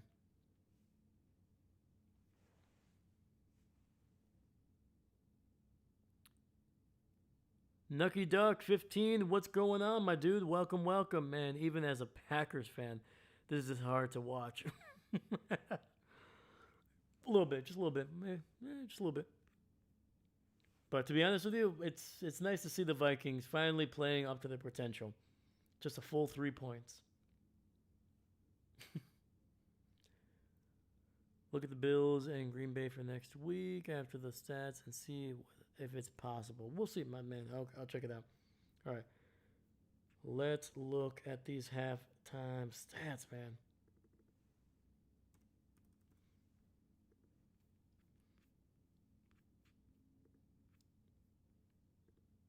Yeah, so Wentz, 10 of 16, 99 yards on the ground. He's been sacked quite a bit there.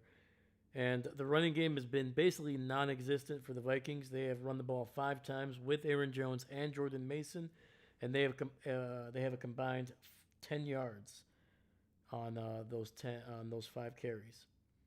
Justin Jefferson 6 for 72. Jordan Addison 2 for 22, and that's basically anything of note. Jonathan Grenard, the only guy with a sack. We did almost get a pick six on the first pass from Justin Herbert, but it ended up being reviewed. It was an incomplete pass, and that was kind of it. That was probably the biggest play of what could have been for the Vikings defense. Justin Herbert, 14 of 18, 191 yards, 2 touchdowns, man. He's been efficient.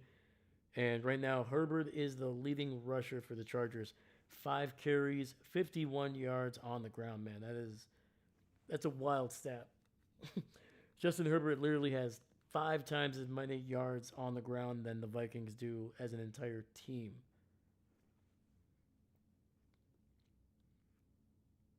All right, so Gadsden has 5 catches for 77 yards and a touchdown.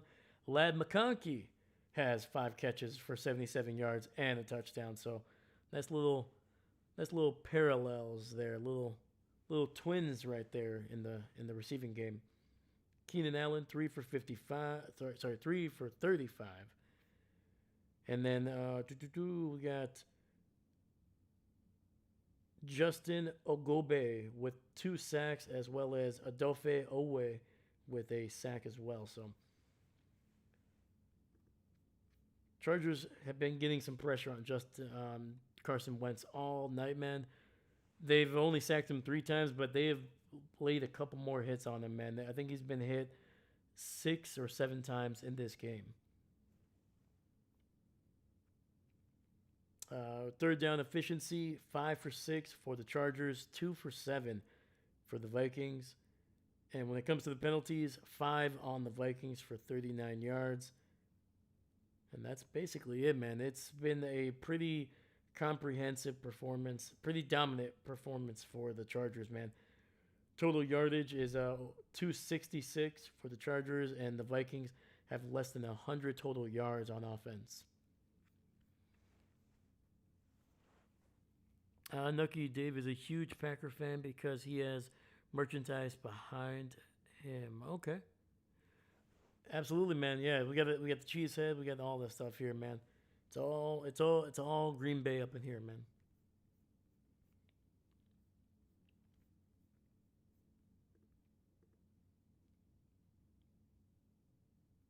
But let's freaking go, man. We got 7 people watching on a Thursday night. Let's freaking go. Thank you, guys. I appreciate you. Thank you for being here. But let me know in the chat, man. Let me know in the chat. What do you think of this game so far? Do you think the Vikings can kind of come back into this game? Or are the Chargers just too much, man, and they're going to eventually just pull away? Right now, the running game is looking okay for the Chargers. I wish Vidal would be able to kind of be a little bit more consistent with his runs to kind of really drive home this offense for the Chargers. That's what they're missing, man. They're really missing a consistent runner. They got the receivers. They got the tight end now. Their offensive line is starting to get healthy. They did lose Mekhi Becton in this game to a knee injury, but they did pick up Joe Alt back for the first time in a couple weeks. But yeah, man, it's been a struggle for the Chargers on the ground, but luckily Justin Herbert's kind of been picking up the slack in this one. David, I think this game needs more pick sixes and more spin moves. 100% agree, my man. 100% agree. If you're new to the channel, we like to make jokes about games needing more pick sixes and spin moves. It's just it's a weird little quirk that we've picked up on the channel, and you know what? We roll with it, man. And guess what? When we do get a pick six, oh my God, we lose our minds. We lose our minds. During that Kansas City and Jaguars game, oh, we were in heaven.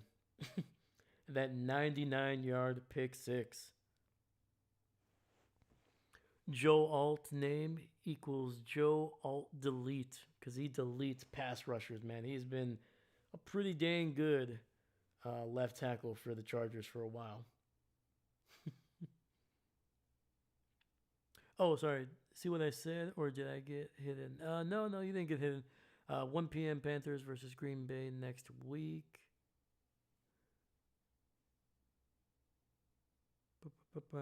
Okay. Yeah, give me 1 second, buddy. 1 second. Let me check out those games next week.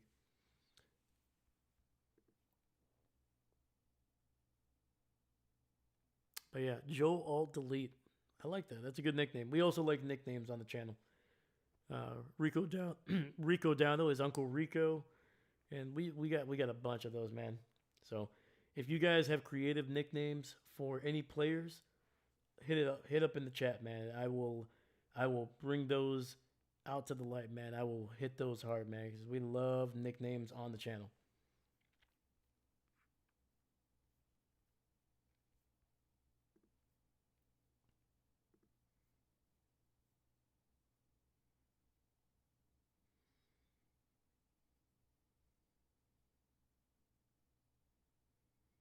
So from the looks of it, Packers play at noon or at 1, depending on your time zone, and then the Bills and Chiefs game is the late afternoon game. So yeah, there's a very good chance. There's a very good chance that we will be able to stream that game. So yeah, man, that's also gonna be a really good game. Chiefs and Bills.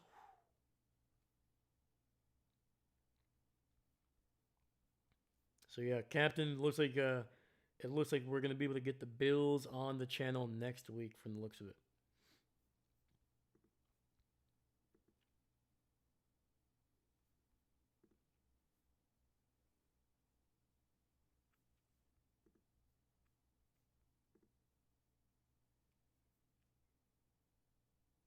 The Bills smoked them last season. I'm gonna wait for David's response on this one.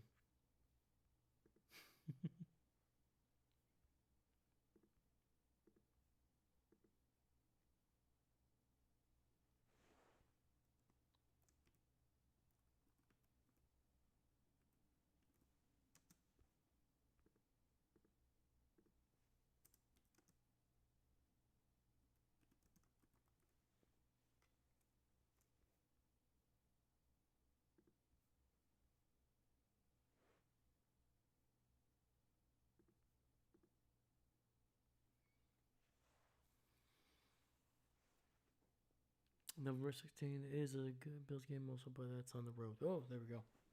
It's on the road. So it looks like we're going to be coming up with this game coming back here in the third.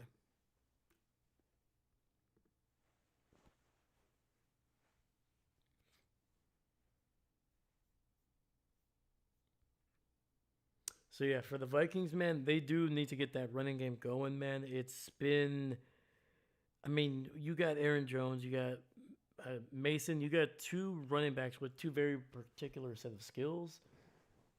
I didn't mean to sound like Liam Neeson saying that, but this was what we're gonna do. But yeah, like with Mason, he's a hammer, man. Give him those short yardage situations, he's gonna pick up the first down. And with Aaron Jones, you got to get him involved in the passing game. That'll start opening things up. Like if you look at his time in Green Bay, there were times where Aaron Jones was the second or third leading receiver, and I'm talking about for the whole season. Like it was not uncommon to see Aaron Jones pick up, 35, 45. I think there was even a 50 catch season for Aaron Jones over there in Green Bay. Use him in the passing game. Use him as an extension of those receivers, and I guarantee you that'll start opening some things up for Jordan Addison, for Jalen Naylor, things like that. And also that'll give Carson Wentz a great outlet to just dump it underneath or maybe somewhere short underneath the coverage. And give the ball to your playmakers and see what they can do in space. Because right now, Carson Wentz, him dropping back, trying to throw deep, it's not working. The offensive line is not helping, and he's not been able to really effectively get the ball out quickly to the outside to pick up yardage. So get the running game going, get your running backs involved in the passing game, and just pick up small chunks of yardage. Because right now, what you're doing is not working. You got 3 points in a whole half against a Chargers defense that has not been super dominant, to be honest with you. Especially the last couple of weeks, man, the Chargers defense has been giving up massive chunks of yardage on the ground. So the fact that you only have 10 yards, like you got to commit to it, man. You got to commit to the run. All right, kick is away. Chargers pick it up inside their own 10 to the 20 to the 25, across the 30, down to the 34. And that's where the Chargers and Justin Herbert will start out, man.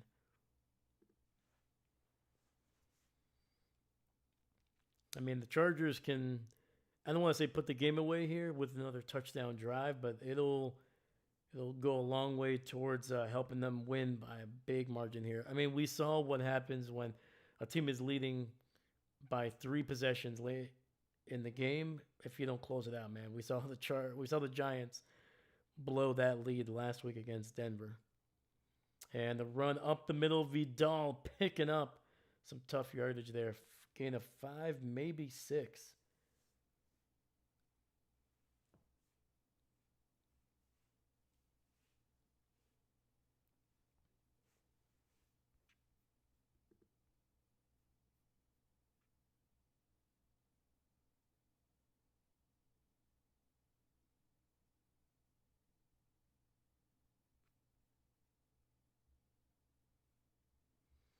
Second and 3.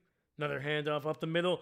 Picks up the first down. Down to the 49 is Kamini Vidal, and he is beginning to kind of open up some things here.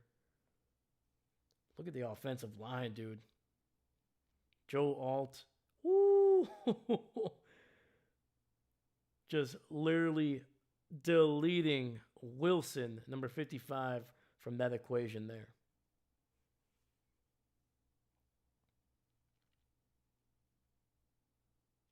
First and 10, ball at the 48, just 2 yards shy of midfield. Herbert in the shotgun, fullback, running back in the backfield. Another run. This one gets it into Minnesota territory, down to the 44. Pickup of 8 yards on the ground.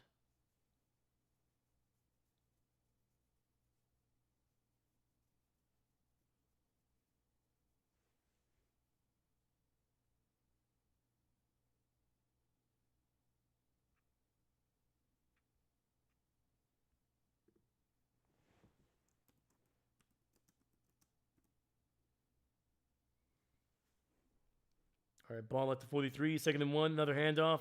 And finally, Minnesota just selling out for the run, and they stop them, I think, for a loss of 1. So it'll be 3rd and 2 coming up.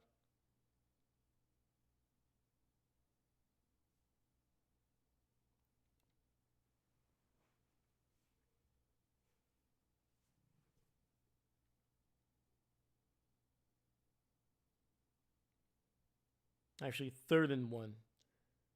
All right, Herbert in the shotgun. Big old Matlock going to the right side there. Single back in the backfield. Play action.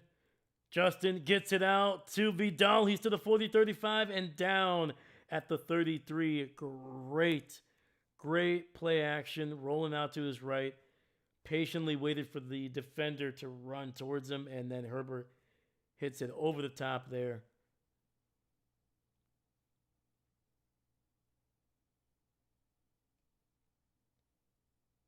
Ooh. And that was Harrison Smith, man, on the coverage. Sold out to bring down Justin Herbert, and then Herbert able to hit his running back behind him. 1st and 10, ball at the 33. Herbert in the under center, and it's going to be a stretch play. Nothing there, man.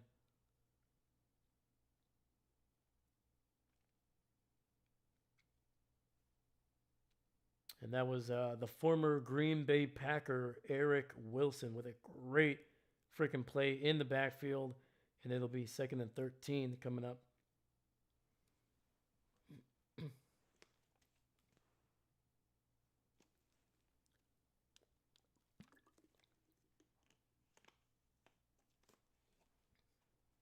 All right, we got 2 receivers stacked up on the right side. Herbert in the shotgun, running back to his left. Ball at the 36. Minnesota with pressure gets it out to Lad McConkey, and he will be brought down to the 25. It'll be 3rd and 2 coming up for the Chargers. Let's go.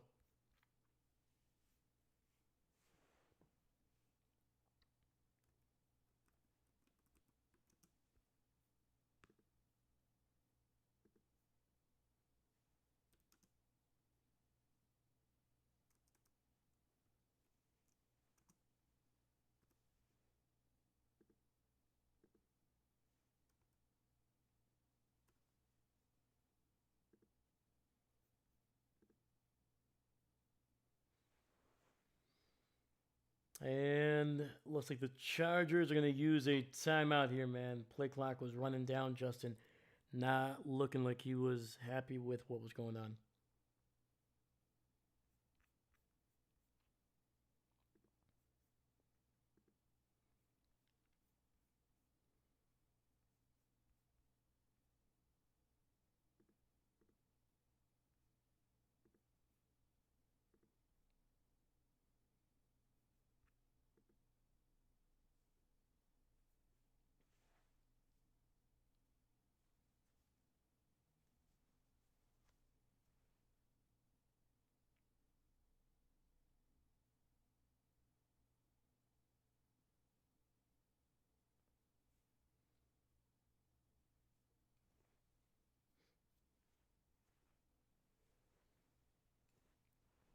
I think we're going to have to do a little bit of a fantasy update here. I want to see what Lad has been able to do, man. He's had a really good game. I have McConkey in my fantasy team. He's already gotten into the end zone once. Can he do it one more time for me? Come on, man. 3rd and 2. Herbert in the shotgun, running back to his right. Roll into that right side. It's not looking good. And that will be incomplete. That was a weird decision by Justin Herbert, man. He began to leave a very, very clean pocket.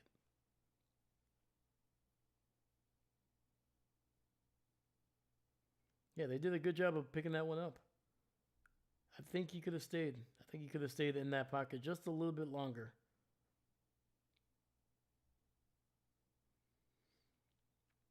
All right, man. Here comes Dicker the kicker. He missed from 49. Can he get it from 43 here? Bad snap. The kick is up, and it is good. Dicker the kicker, man, making it a 21-point lead for the Chargers with 10:01 left in the third. I saw your message, Dave. Hey, there we go, man. Heck yeah.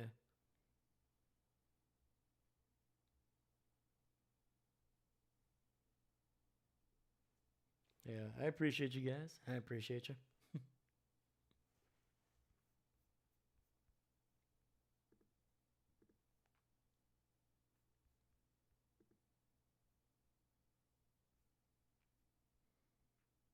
So I'm just kind of curious, who is the backup to the Vikings if JJ is not able to play?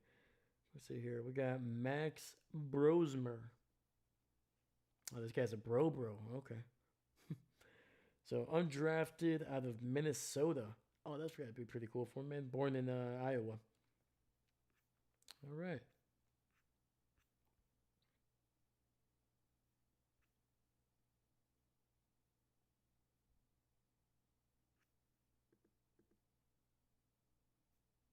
There we go.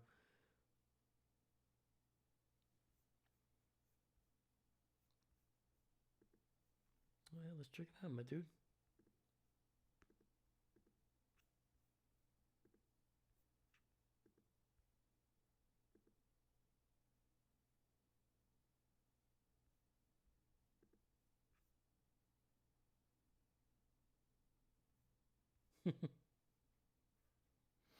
There you go. Goofballs, man. That's what we are.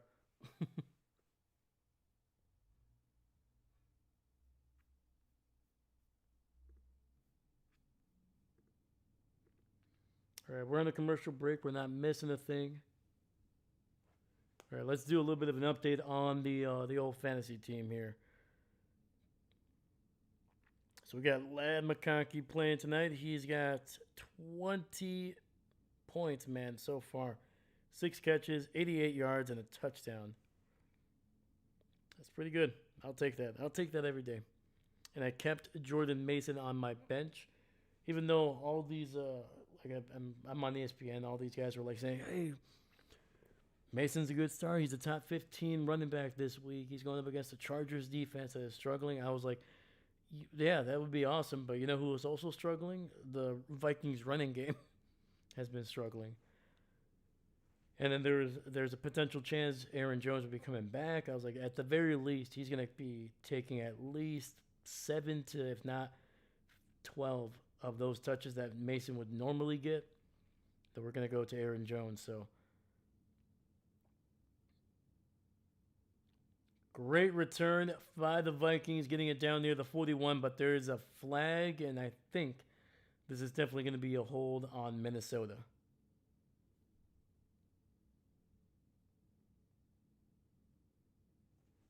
So is the other quarterback hurt? JJ is hurt. JJ McCarthy is hurt.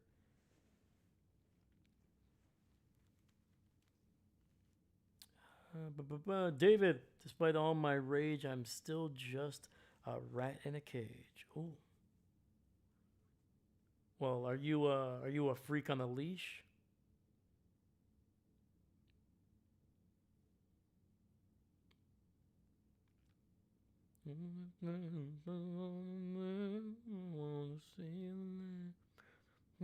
There's no release. Messing with me. Anyway, 1st and 10, ball back at the 22 after the penalty. It's going to be a toss to Mason. He makes a man miss in the backfield and still unable to get positive yardage. And let me move the ball so we know who actually is on offense here. My goodness. Feeling like I have no release. There we go, man. Let's go. Oh, man. There's just something about late and early 2000s, like rock, kind of mainstream rock, obviously. It just felt good. 2nd and 12. There's such an earnestness to it. Jones gets a screen pass to the right and it picks up a first down. Heck of a job, man. Aaron Jones is dusting himself off. And we're going, we got a late flag. And from the looks of it, it's going to be on Minnesota. Jones was literally doing his patent wipe, brush his shoulders off and then point for a first down. And as soon as he turned around, he was like, looking like Charlie Brown.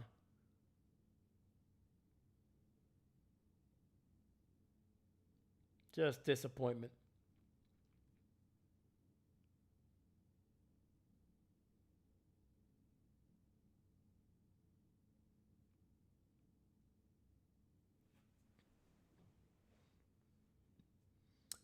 Okay, so actually they're going to pick up. I don't know. So they're picking up the flag, and it'll be a 1st and 10 from the 33 there. Wentz in the shotgun, running back to his right. Jefferson to that left side. It gets it out. Trying to get it out to his backup tight end, and he ends up just dropping that one. Incomplete. 2nd and 10 coming up.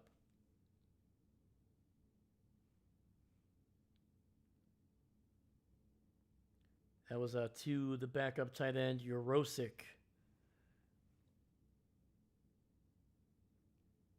The quarterback with the arm brace.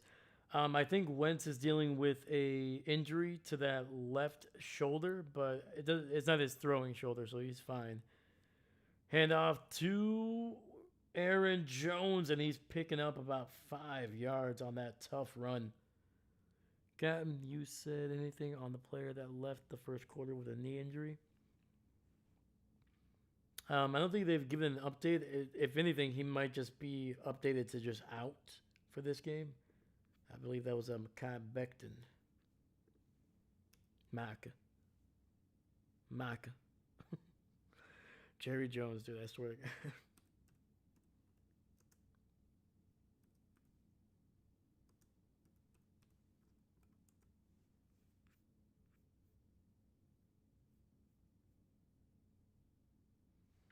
Third and 5. Wentz looking.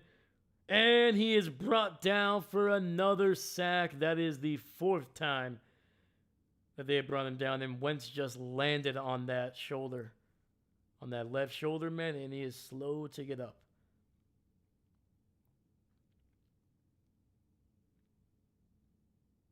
And the man that brought him down is a former Chicago Bear. That is Khalil Mack. Actually stripped the ball. But Carson able to fall back on it, and Wentz comes up wincing. All right, 4th and 9, and the Vikings are punting this one away. It'll be fair caught at the 15. And we are midway through the 3rd quarter here. 7:03 when we come back. Justin Herbert and the Chargers are going to try to put this one to bed early.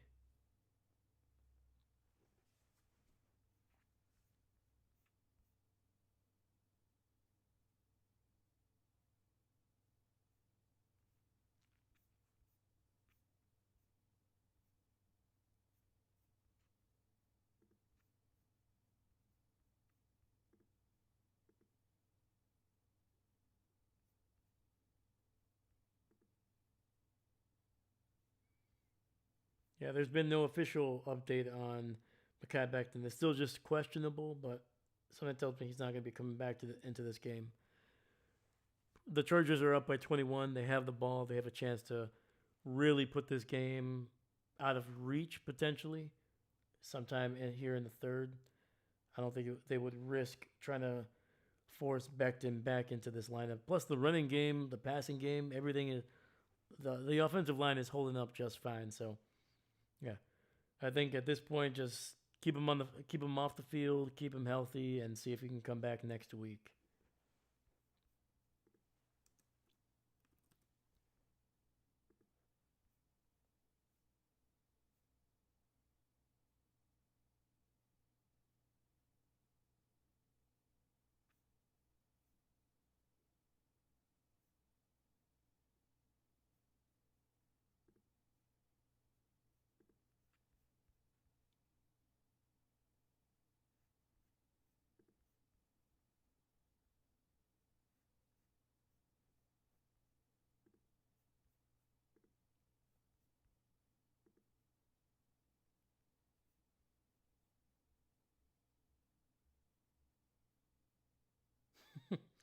Right now they're showing the babies, Buffalo babies, just being baptized and breaking tables. Man, that's awesome.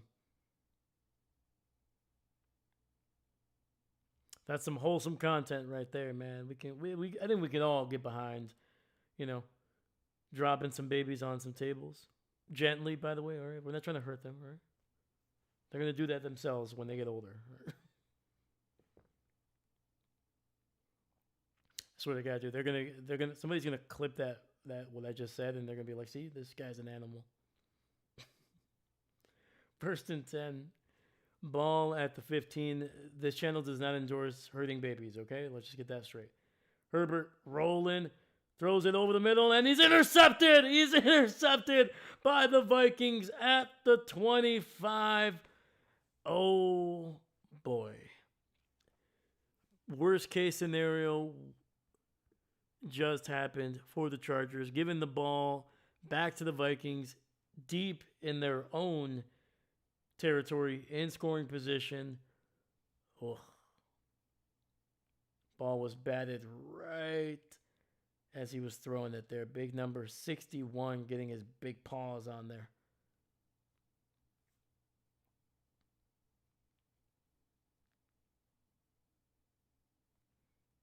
David, a gambling ad featuring the NBA logo. That's bad timing for the.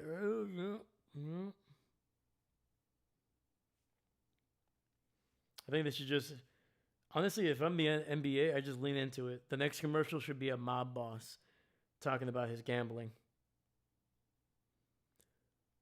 You come to me on opening night of the NBA regular season to ask me for a favor. 1st and 10. Jordan Mason with a run, and he picks up about 3 or 4 yards. Go full on Don Corleone for the commercial. That's what I'm saying.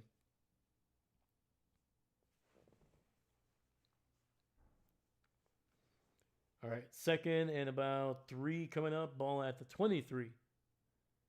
Wentz in the shotgun, running back to his right. He's got 2 receivers stacked up on that left side. Looking. Underneath, gets it out to TJ Hawkinson, who's across the 10, down to the 8-yard line. And we got a 1st and goal for the Minnesota Vikings. The first time they have gotten inside the 10-yard line. Ooh. Putting that defender on skates, dude. TJ Hawkinson with a great move over the middle.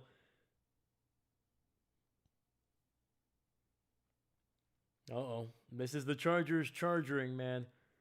They had a chance to put this game away, and instead, first play, interception, giving the opponent the ball deep in their own territory.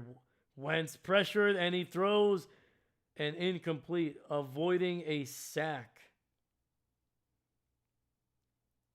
Right now, this play is not being blown dead. Do we have a defensive touchdown by Mickens? Pretty sure Wentz basically pitched that one forward to avoid getting sacked.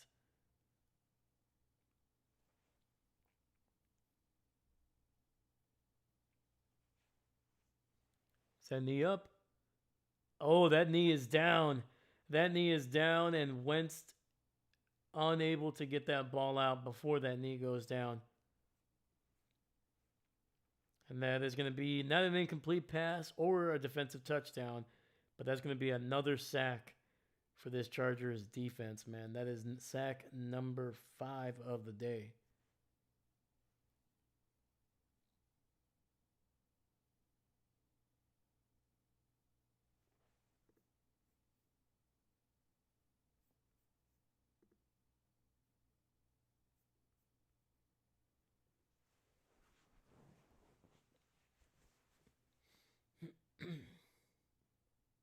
All right, we got 5:42 left in the third. It'll be 2nd and goal.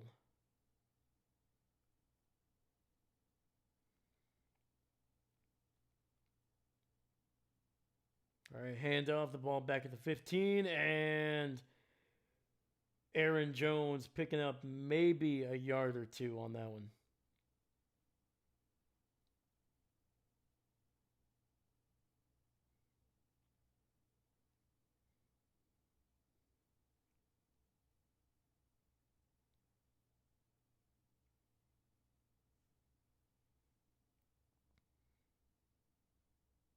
We'll see if the Vikings can score a touchdown, man. This is going to be a, play from the 14-yard line. All right. Carson Wentz in the shotgun, running back to his left. Single receiver on that left side. Carson, lofts it, and it's going to be incomplete. Trying to get it to Aaron Jones on the wheel route, going up the left sideline. And Wentz, I think, just led him a little too far, man. Unable to hit him in stride. Jones only able to get a hand on it, but not able to secure the catch because he had his man beat. I think if Wentz is a little bit more patient, man, I think if he just takes a little beat and then throws it, because he did a great job of freezing the safety.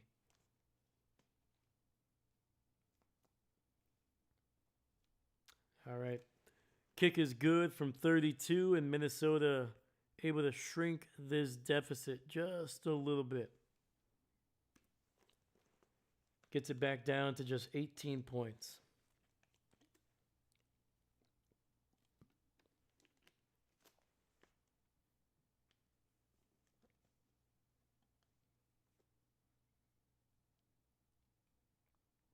And to be honest with you, man, I feel like Wentz kind of rushed that throw just a little bit because I think there was pressure, but there was nobody running free at him. I think if once again if they'd taken that little just a little one extra beat there, and then just laid that one out, I think that would have given Jones that extra step that he needed. Because once again, he got one hand on it, but he just wasn't able to get down the field enough to be able to secure that one. He had his man beat. The safety was stuck in the middle of the field. Great job by Wentz on that one, but just not able to put it on Jones. Minnesota should onside kick. Can they do the onside kick in the third quarter?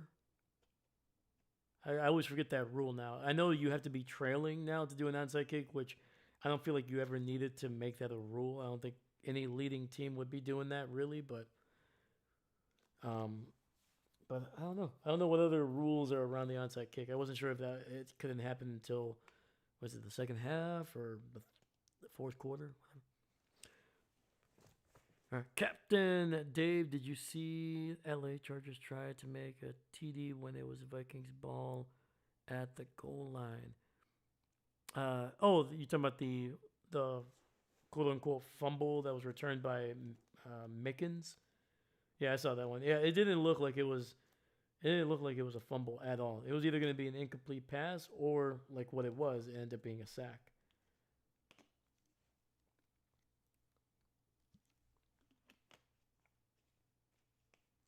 Yeah, I was just surprised that they didn't blow that play dead because like I understand they don't want to stop a potential scoring play.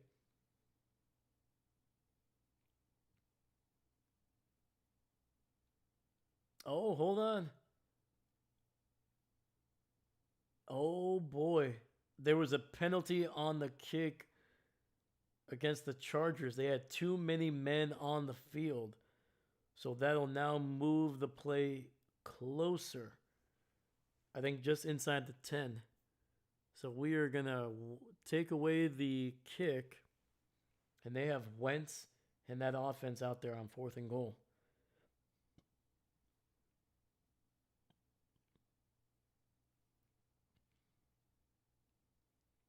So we got 4:46 left here in the third, and the Minnesota Vikings down by 21. They're going to go for it here on their second opportunity on fourth down.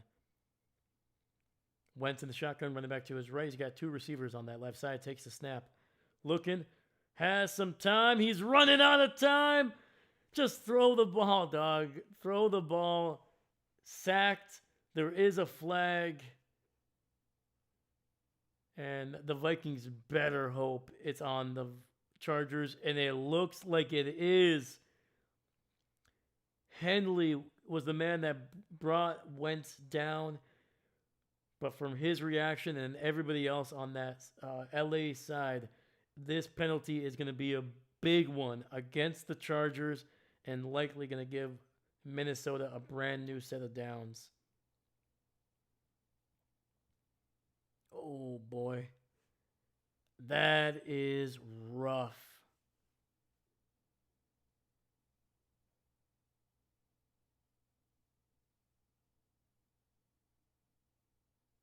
And that is going to be on St. Just working on Jordan Addison, and that's going to be an automatic first and goal. All right. Ball at the 4-yard line. Two receivers on the left. Wentz in the shotgun, running back to his left. I'd be surprised if they don't run this ball. Oh, no. Throws it, lofts it. Touchdown, Jordan Addison. Catching it at the back of the end zone there. Beautiful, beautiful shallow crossing route all the way across to the right side. And two back-to-back penalties on the Chargers. It went from kicking a field goal, still up by 18, to giving the Vikings a second chance on fourth down, and then the pass interference play on fourth down, giving them a first and goal, and they cash in. Extra point is good. And just like that, man, the Vikings have shrunk this deficit down to just 14. And remember, this drive started because of Justin Herbert's interception. So Minnesota able to cash in on that turnover by their defense and being able to get a couple second chances on offense. Thanks to a pair of LA defensive penalties there.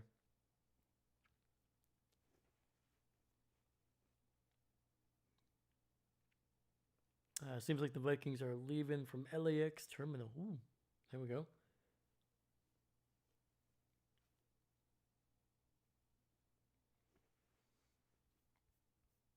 I mean, if they can come back and win this one, that'll be a nice flight back to Minnesota.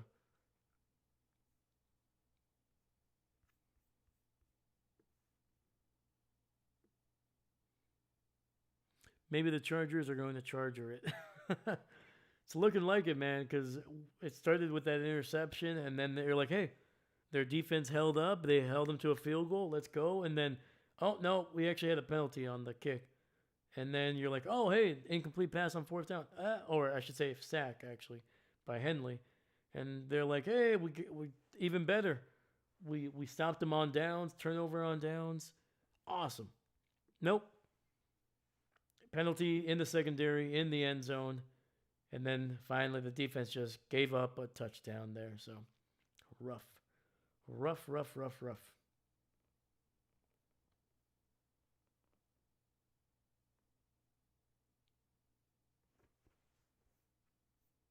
And that was supposed to be rough with an ROUGH, not rough like a dog. Handoff up the middle, and Vidal picks up about 2 yards down to the 29.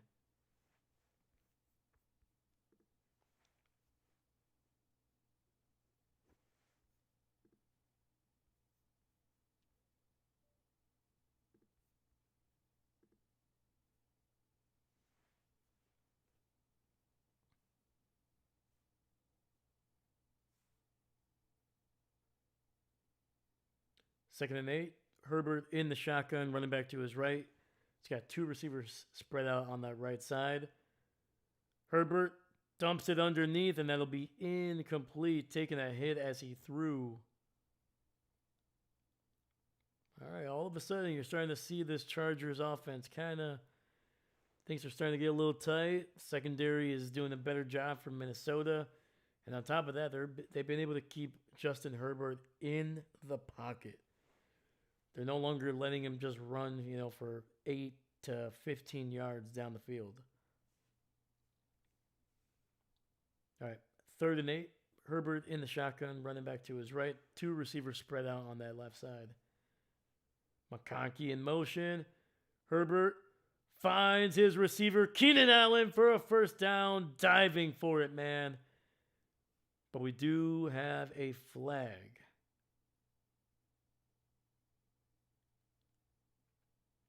From the looks of it, it might be on Minnesota. Let's get the official word.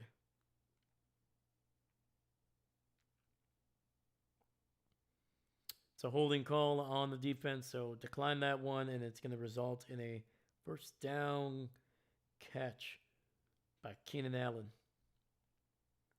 Just a nice little shallow crosser running towards the left sideline.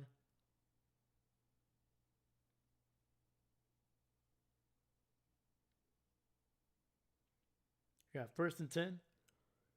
Herbert hands it off, and Vidal spin move across the 50 down to the 44 of Minnesota. Almost dying on that run. Oh my gosh. Holy cow. Massive run, man. Great spin to get out of the tackle, and then ends up just carrying. Yeah, Harrison Smith taken for a ride on Vidal there. Jeez. All right, first and 10. Oh, and they're going to get Joe Alt. False start. Move him back. Seastrom, huge run there. Absolutely, my man. Absolutely. Kaimi Vidal, man, he's been looking better this week. Started out a little slow in this game. The first quarter, not much going, but you started to see him kind of really start to get big yardage. I would say midway through the second quarter, and he really hasn't stopped, man. All right, we got 1st and 15, ball at the 49. Another handoff to Vidal. He's to the 45, to the 40, and will pick up the first down. Stays on his feet. Another spin move down to the 27, picking up 22 yards on the run. Vidal just absolutely running right through this Minnesota defensive line, man. He's picked up at least 35 plus yards over his last 2 runs. All right, 1st and 10, ball at the 28 officially. Herbert in the shotgun, Matlock in the fullback position. And another run by the Chargers. This one, the backup, Patterson. And he picks up some decent yardage, picking up about 5 on that one.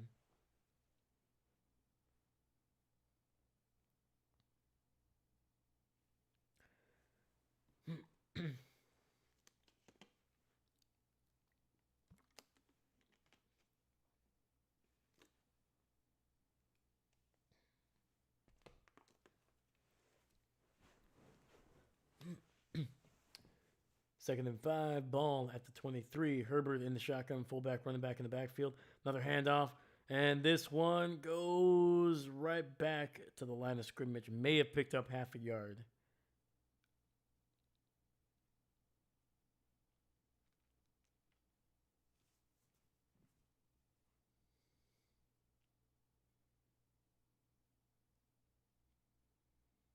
And we got less than 60 seconds left in the third.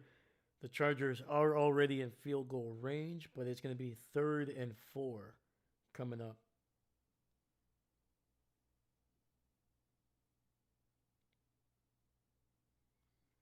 All right, four receiver set. Herbert in the shotgun, running back to his left. He's going to take off and run.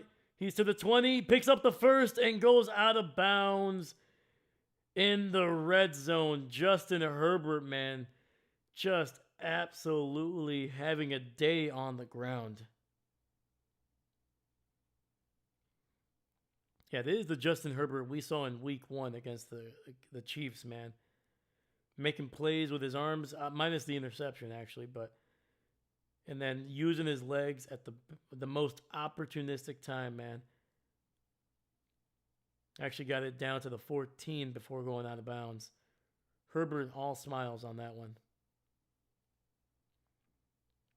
Great first down by Herbert. Seastrom, that is 100% correct, man. It was a little risky, man. Not necessarily running it, but he's lucky that for some reason the defenders just kind of froze on that one. I think they were still expecting him to kind of just throw it over the top. So there's a slight hesitation there by the linebackers. Boo! Throw a pick. Throw a pick, Justin.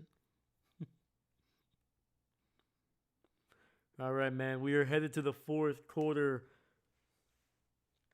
Chargers still on top, 24-10, and they are in Minnesota's red zone with a chance to tack on a touchdown to make this a 21-point game again.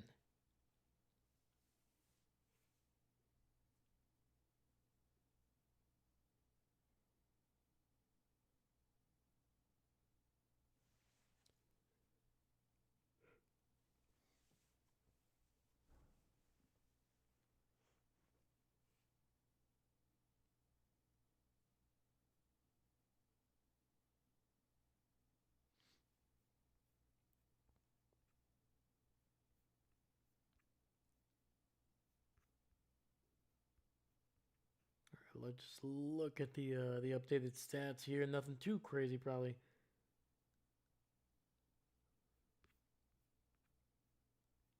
Minnesota still only has 120 yards of total offense. Chargers are closing in on 400. The fact that it's this close, which is still, I mean, 14 points is still a decent lead, but not a very comfortable lead. That just shows you the power of turnovers, man. Like when you were able to get a turnover inside your opponent's territory, it just changes. It shifts the momentum, and it gives you a chance to, maybe you're not throwing the ball, maybe you're not getting a lot of yardage, but still scoring points, man, on short yardage.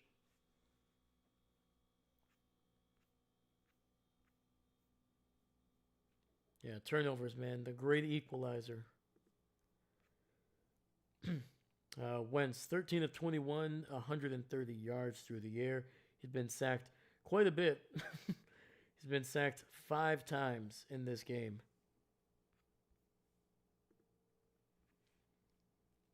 Mason and Jones only have 18 yards on the ground on 9 carries, just averaging just 2 yards per carry, man. It's not going to do it for you.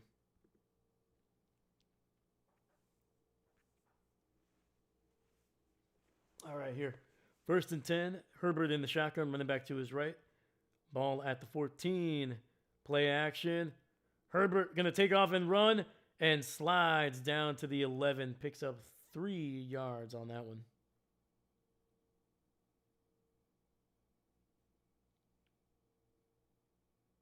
Right, that's good. That's good. Stays ahead of the chains a little bit there. Keeps the clock moving.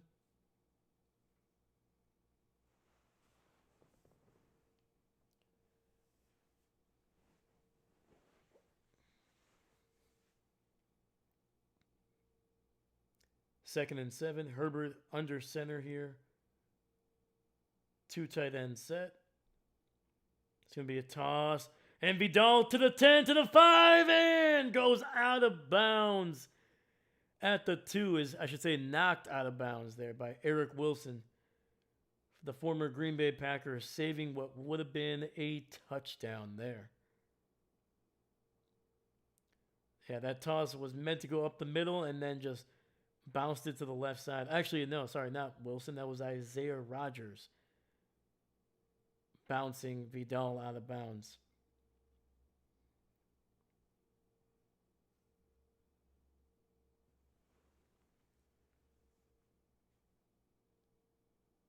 Another handoff.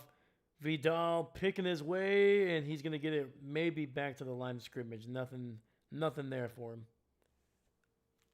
Okay, fine. Fumble it and have it returned for a touchdown. Something.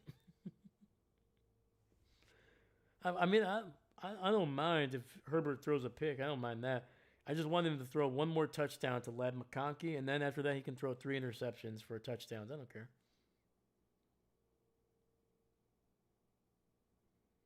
But at the same time, do I really want Minnesota winning this game? No, I do not. You know, it's tough, man. On one side, I want the Vikings to lose.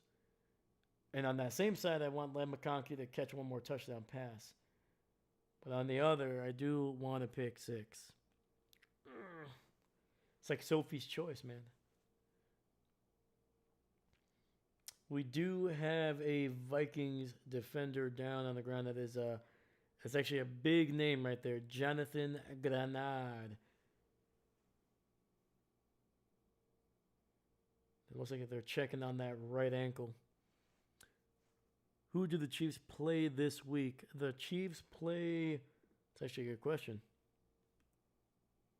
Oh, I know. Cowboys play the Broncos, who are currently cursed. Hilarious enough.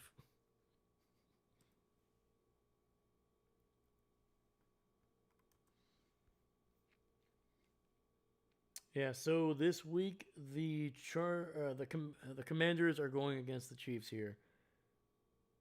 That's going to be on a Monday night, so Pat Mahomes going up against Washington. We'll see who plays quarterback for the Commanders during that game. What if Ladd gets a touchdown reception, but then at the extra point, it's blocked and returned with a 2-point spin? You know what? I want that to happen. 100%. I'm with you on that one, David. I'm 100% with you on that one. And then, oh, there you go. Chiefs play Washington Monday Night Football. Heck yeah, man. So that game will 100% be on the channel. Uh-oh, they caught Minnesota with too many men on the field. They had a 12th guy there. Just, ooh. Second and goal. Ball at the 1 for LA here. Single receiver to the right. Matlock and Vidal in the backfield. And Justin Herbert with a touchdown, but I think they're going to get the Chargers for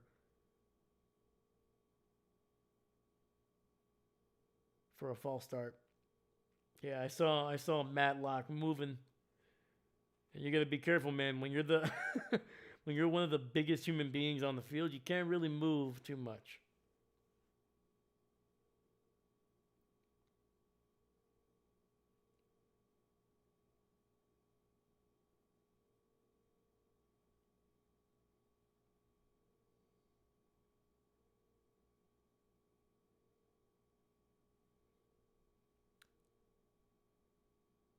So second and goal here. Fakes the handoff, rolling. It's going to take off and run, and he finds his receiver. That is, who is that? Number 9. I don't know who that is. Come on. Oh, Harris. There we go. Jeez, sorry. Harris with a touchdown, the rookie. Let's go. That'll be interesting. Yes, it will be, man. That game looks good on Monday night. Harris, man, finding the soft spot in the coverage, being able to get away from Martellus. Good job, man. Heck yeah. All right. Wasn't Lad McConkey, so I'm not happy about it. No, I'm kidding. Extra point by Dicker. The kicker is good. And the Chargers reestablish their 21-point lead.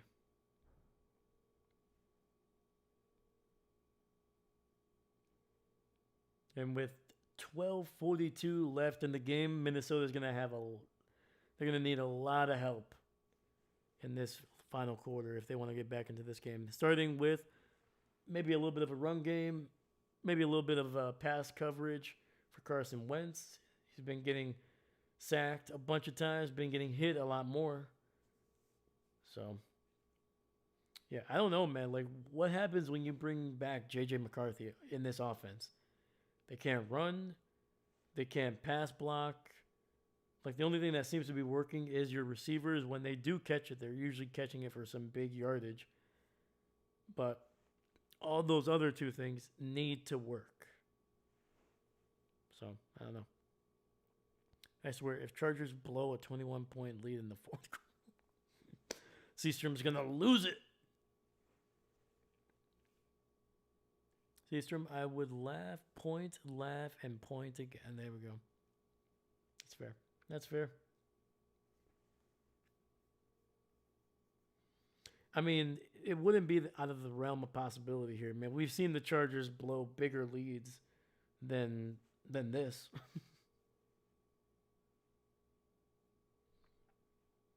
And fairly recently, too, so, yeah. I mean, and also we have seen the Vikings come back in the fourth quarter, scoring 21 points in this fourth quarter this season. That was in week 1 against Chicago. J.J. McCarthy led a 21-point fourth quarter for the Vikings to get a big win over their division rivals. Dude, look at this dog. This dog's looking like me right now with all that hair. Check this out.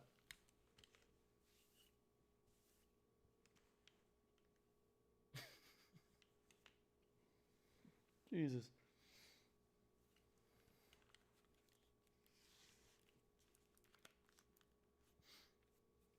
You know, where is my bowl of dog food, huh?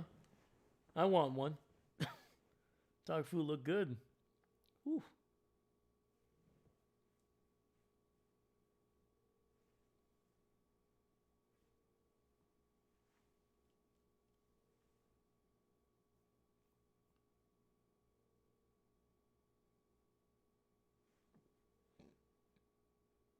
All right, kick is away. Caught right at the goal line, to the 10, to the 15, to the 20.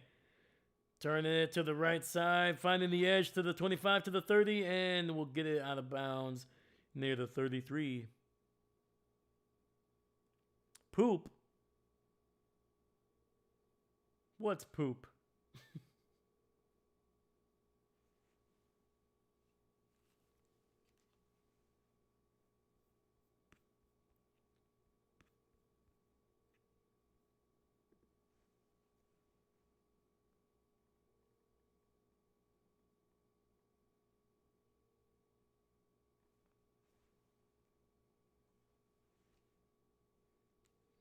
All right. Wentz in the shotgun, running back to his right. Two receivers stacked up on that left side. Gets it out to his tight end on the screen to the 40, and he will pick up about 12 yards and a Minnesota first down.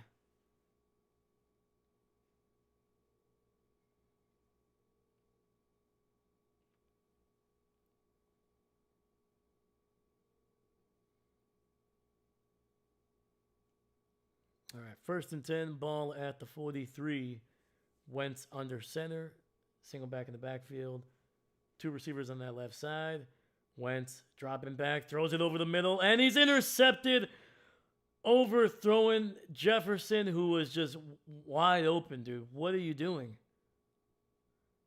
And Mickens gets his turnover. He's the guy that tried to take that ball all the way into the end zone. That wasn't a fumble. Well, he didn't get a fumble, but he just got an interception off of Carson Wentz.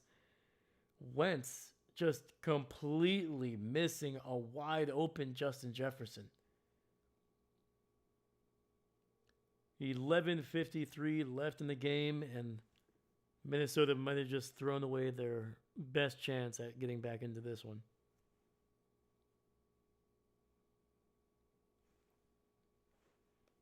That is rough.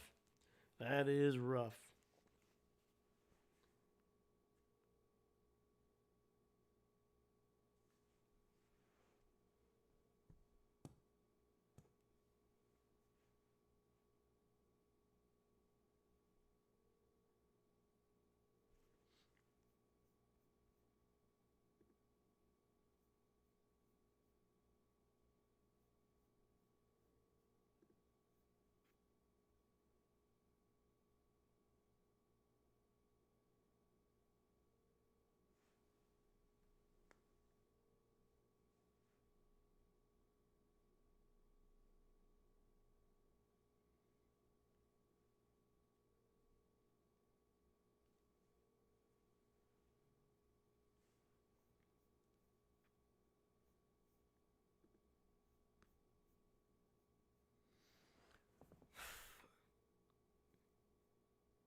Yeah, I don't understand what, and we've seen this with Wentz before. We've seen it in each of his most. Sorry, hold on. Jesus, dying over here. We've seen this at each of his last two prominent stops, Indianapolis and Washington. Like, if you have ever seen basically any Pat McAfee show within the last 4 years ago, any chance he gets to bury Carson Wentz, he does. I don't know if it's a personal thing or if it just really is that he did not play good enough for the Colts. But yeah, man, and don't be wrong, Wentz did not play well when he was in Indianapolis.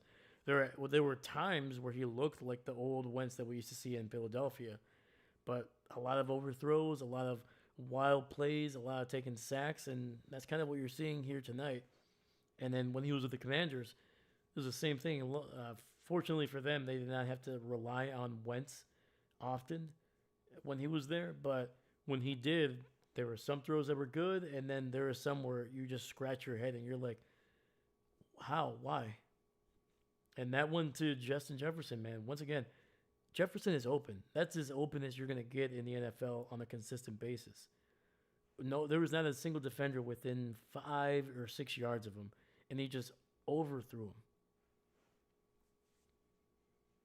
And it's going to be a handoff for the Chargers down to the 49, a gain of just 1 for Patterson.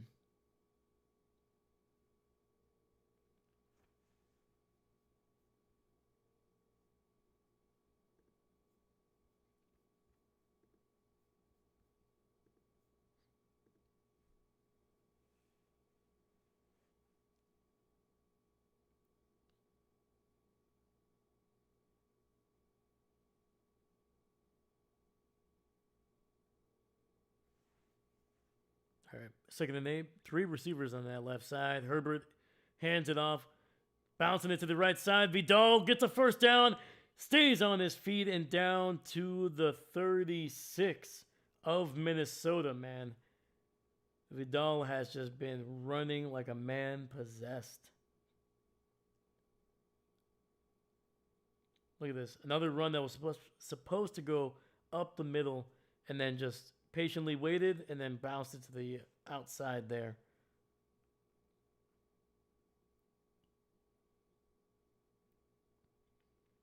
And that was Eric Wilson on the tackle.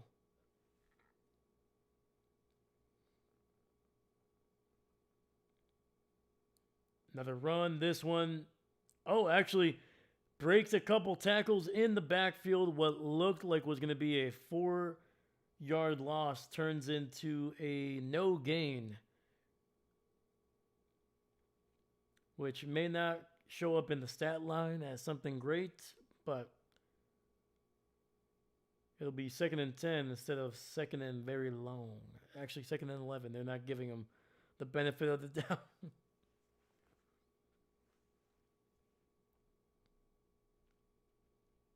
And looks like there's another injury to that Chargers secondary. They're going to be without Still for the rest of this game. He is questionable to return.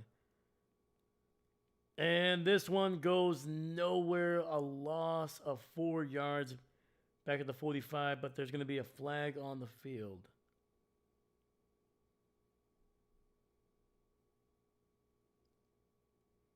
Is it a face mask? Yep.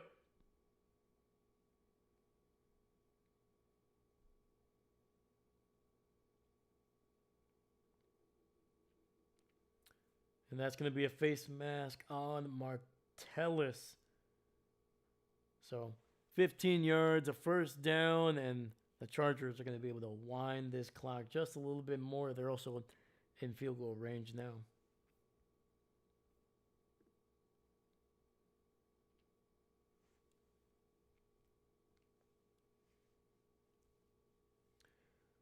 Sorry, David. I don't think the Chargers are going to blow this one. I think the Vikings are getting in their own way tonight.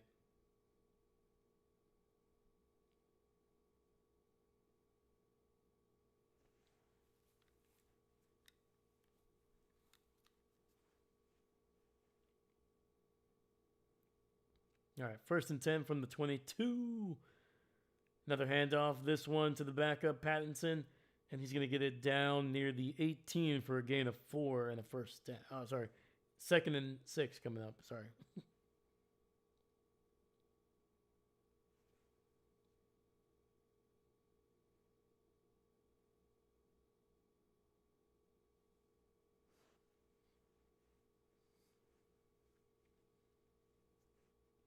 And the Chargers are officially over 400 yards on offense, man. They have more than doubled what the Vikings have been able to do. 2nd and 7, ball just past the 18 there. Delayed handoff, Herbert looking, throwing, sacked back at the 25. That's a great play by this Minnesota defense, man.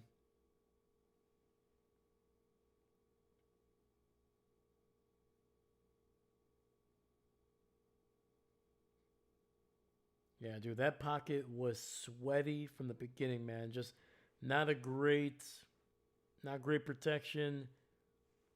Herbert really didn't have much room to kind of take his time to roam, trying to pick his spot. That pressure was coming quick. We got third and 14. Third and 14. This one, a delayed handoff to Vidal. He gets it across the 20, down near the 16, man, picking up 9 yards.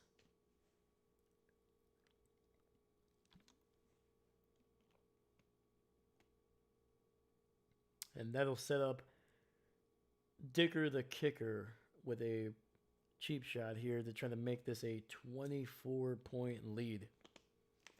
A full 3 touchdowns with 3 2-point conversions.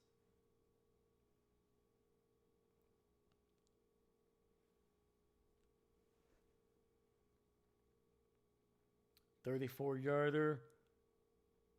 Snap. Hold. Kick. And it is good. Holy cow, man. The Vikings able to come through the left side and nearly blocked that one. Dude, what is going on with special teams this year, man? I don't think I've ever seen this many clear opportunities to just block kicks, man. I've never seen it. It's almost impressive if it wasn't so odd, to be honest with you.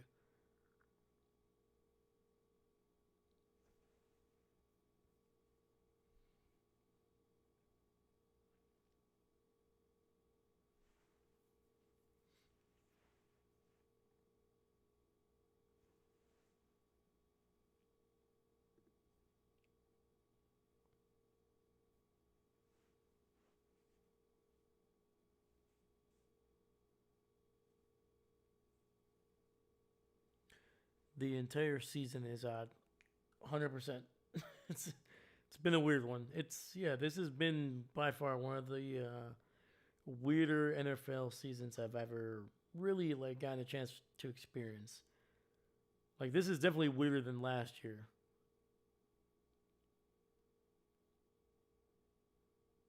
And I think even before last year, I would watch as many games as I could typically. But I never, before last season, I never really made it a mission to watch every possible game I could. So I would be lying to you if I, previous seasons, I would probably watch 3-4 games in a single week. Now I'm guaranteed to watch at least 5. But most other seasons, I have some other recorded, so I'm watching 2 or 3 other games. Usually I'm watching them at a pretty fast pace. Kind of catching up some of just the bigger plays on the drive instead of watching the whole thing. But yeah, man, it's a weird season. I legitimately do not know who is going to be there at the end. You could usually say the usual suspects, on the AFC, the Bills, Chargers. I don't think you can say the Ravens anymore. They're 1-5. Who knows what they're going to be looking like with Lamar. They weren't winning a whole lot of games with Lamar, and they sure as heck did not win any without him. So, Bills, Chiefs, Jaguars could be thrown in there. Maybe the Chargers are going to be there for sure. Trying to think here. The Patriots are looking good. Colts, obviously, I think they're the best right now in terms of record-wise. They're the best team in the AFC. We'll see if that holds up late in the season. But yeah, man, that's the AFC. The NFC is even more wide open in my opinion. The Eagles look like the best team there, but they also were struggling immensely the first couple of weeks on offense. They also had a 2-game losing streak. The Lions are probably the most consistent team outside of that big loss against Kansas City and Green Bay. They usually have looked pretty dominant in their wins. I'm trying to think here. Green Bay obviously has looked good. They look inconsistent on defense, especially in that secondary. Their offense can be weird at times when they get in their own way. But yeah, I don't know. I'm not gonna try to list every team, but yeah, those are the teams that are in my head right now that are I could see them being the team that represents their conference, but I don't know. First and 10, gets it out to Jefferson there on the right side, and he picks up about 2 yards. But yeah, if you're, let me know in the chat, man. Who do you think? Give me your top 3 teams, whether that's AFC, NFC, or just the entire NFL. Who are your top 3 teams? 2nd and 8. Carson, with a little bit of time, he's trying to find somebody down the field, and that'll be incomplete. And that is Hart with great coverage, working on Jefferson and able to get his hands on that one just to bat it away.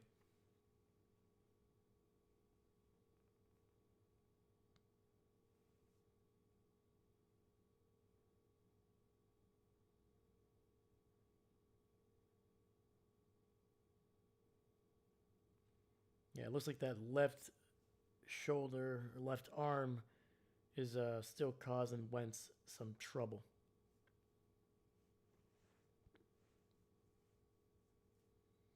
All right, we got 3rd and 8. Wentz takes the snap and just runs into the pressure. Like, what do you do? He gets the ball out, but if he just stays still, he might deliver a catchable ball to TJ Hawkinson. But instead, he just kept on climbing the pocket, and he just ran into the pressure.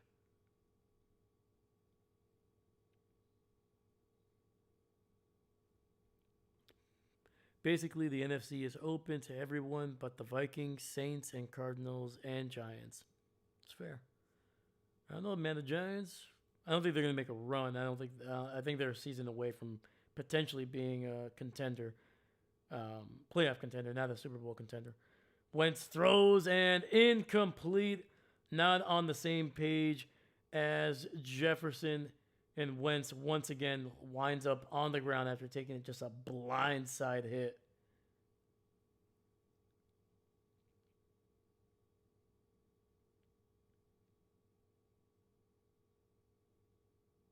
Lands on that left arm.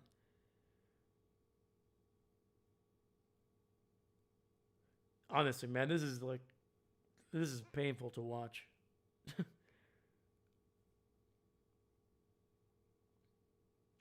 Like you know this channel, we don't root for any kind of injuries on anybody. It doesn't matter who you play for. Just seeing guys in pain sucks, to be honest with you, man. Like, don't get me wrong, they're getting well paid. They're well paid. But still, you're never gonna be like, oh yeah, that guy's getting paid. Yeah, beat his head in. So yeah, that sucks, man. Wentz should consider taking a break for the rest of the season. His arm looks poo-poo. Yeah, man. I am very surprised that Carson Wentz is still kind of given chances. I think just from what we've seen, man. And I know he's played better this season than he has tonight or even last week.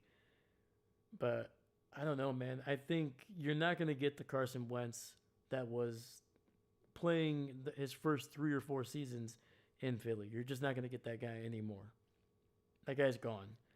It's unfortunate because part of me kind of roots for Carson Wentz a little bit because I feel he was playing such an amazing season before he got hurt.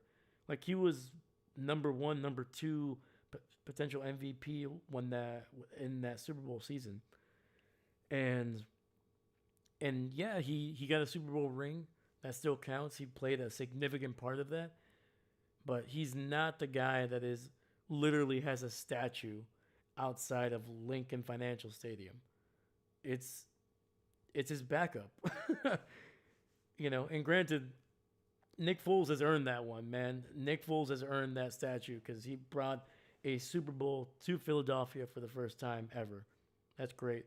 But part of me wishes that Wentz would have gotten a chance to potentially lead a team at least to the Super Bowl to show that, hey, I could have done it. I could have won a Super Bowl. But unfortunately, I think those days are long gone for Carson Wentz. Also, I feel like the game turned a bit less entertaining. It did. It did. A little bit. A little bit. Chargers didn't charger, so we didn't get, you know. Also, I did forget to move the ball while the Vikings had something. I felt it. I felt like they were not going to get something going after that first play. I was like, ooh.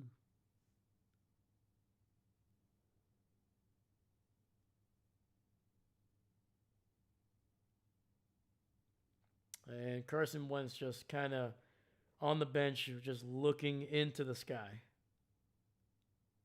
That is a man that is questioning a lot of things in life right now, man. Hopefully the dude's okay. 2nd and 8. Run up the middle here, and that picks up about 6 or 7 yards, and it'll be 3rd and short coming up for the Chargers. They're just basically putting this game away here with less than 5.5 left to play.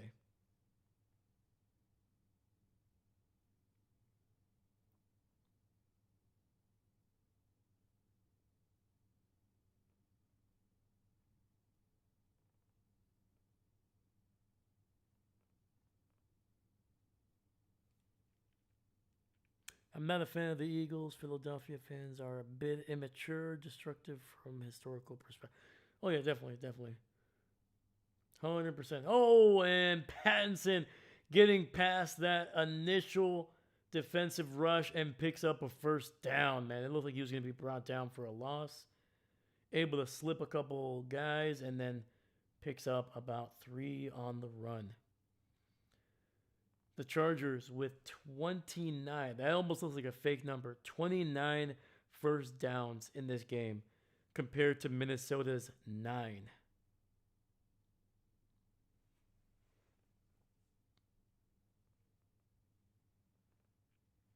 That is a wild, wild comparison there.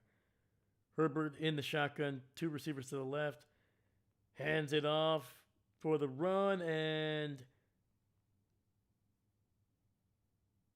Hines picking up about a yard there. I believe that is that the former Indianapolis Colt Hines?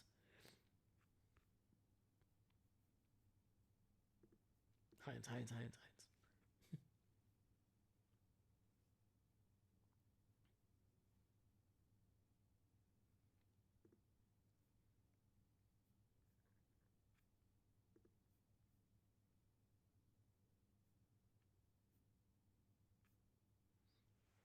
All right, 2nd and 9. Herbert in the under center here. We got less than 3.5 left on the clock, and brought down for a big loss in the backfield there. Loss of about 3 or 4.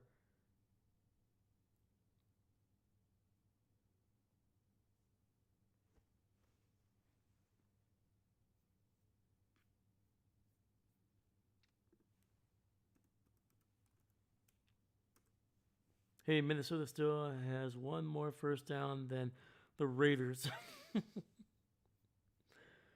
That's rude, but it's funny.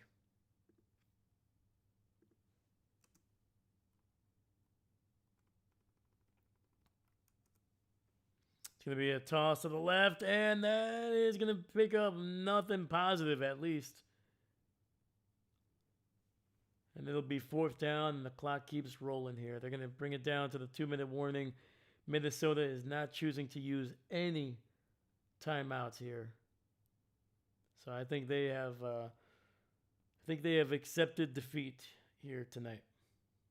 Down by 24, and there's not much has gone right for the Minnesota Vikings.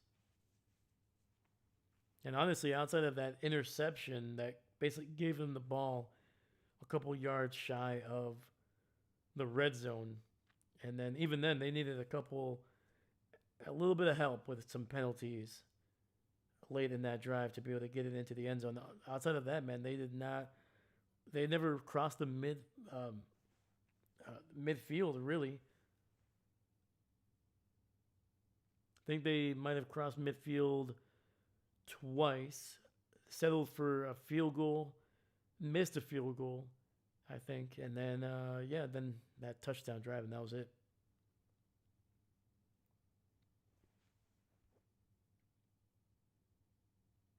And that is Naheem Hines, the former Indianapolis Colt. He's the one running a couple times here.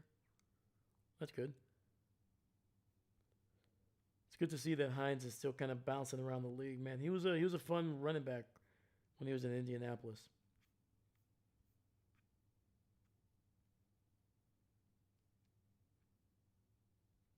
And that never was like a number one back by any means, but I think his best season was in, it says right here, 2020 had over nearly a little over 900 total yards from scrimmage. It's not bad. Anytime you can say you almost ran for almost had 1,000 yards from scrimmage as an NFL player, that's a pretty good season.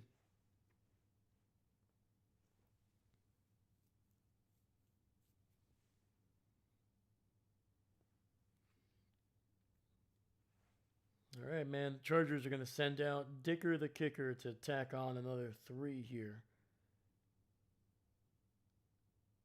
Snap, hold, kick, and it is good. Yeah, the game definitely turned. I think late in the third. It's just the Vikings just were unable to get anything really going, man. Offensively, they looked out of sorts. Carson Wentz unable to really find or unwilling to throw anything down the field. Was getting sacked a bunch, take a bunch of hits, man. And to be honest with you, man, that left shoulder looked like it was affecting him mentally.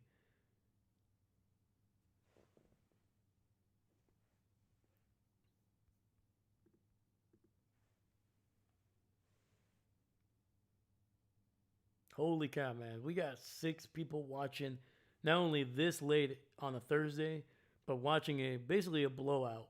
Still watching, man. You guys are the best, man. I appreciate you. Yeah, this is the first game that I could literally consider a blowout on Thursday night.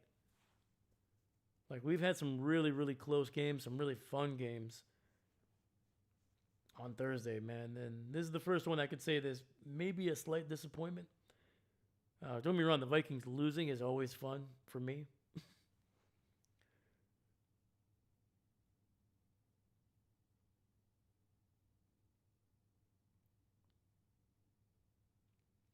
And we are done seeing Carson Wentz tonight. They have put in the backup. Max Brosmer went to Minnesota for a single season in college after transferring. Born in Iowa, not too far away from Minnesota, man. Probably, depending on where you were, it could be minutes or or hours away. But throws out a pass, gets it out to T.J. Hawkinson. And he's able to pick up a couple decent yards.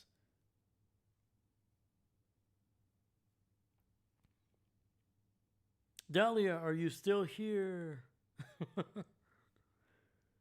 And it's going to be a penalty on, I believe, the Chargers for encroachment.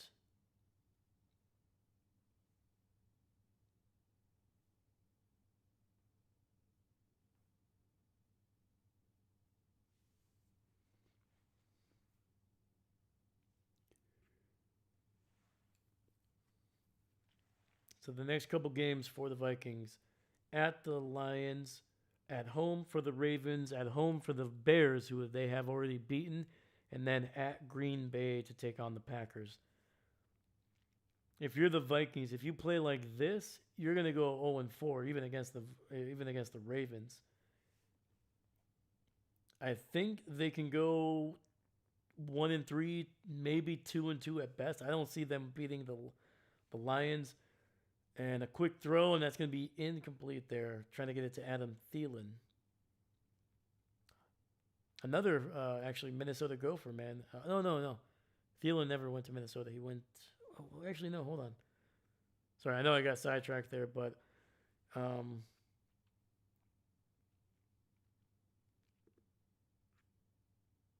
Okay, that's what I thought. Okay. Yeah, Thielen went to Minnesota State, not Minnesota. But yeah, man. Yeah, they're gonna get JJ McCarthy likely back next week. I think at this point they would rather probably go with Brosmer than with Wentz if JJ wasn't healthy. And there was a run to the right, picked up some decent yardage, but nothing crazy. 3rd and 4 coming up for Minnesota. Um, but yeah, man, I don't see the Vikings beating the Bears at this point. I think they caught the Bears early in the season when they were struggling. They were 0-2. Since then, they have gone 4-0 since that bad start in Chicago. Green Bay is looking like one of the better teams in the NFC, even though they're still dealing with some stuff in the defensive secondary, some struggles there. The Detroit Lions are a strong physical team.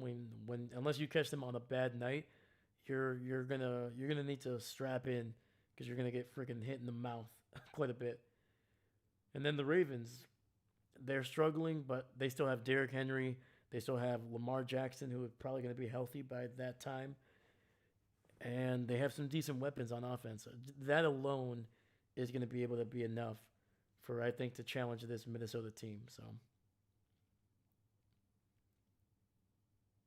all right. 1st and 10 here. Brosmer dumping it underneath, getting it for a 3-yard gain. I am here. More listening tonight. Chores call after work OT. Oh, there we go. There we go. Working overtime. Ooh. Hopefully that check is nice. It better be. 2nd and 7. Another handoff up the middle. And it'll be a 1st down near the 30-yard line. This is actually the best drive for Minnesota so far tonight, but something tells me that the Chargers are playing some very, very soft coverage.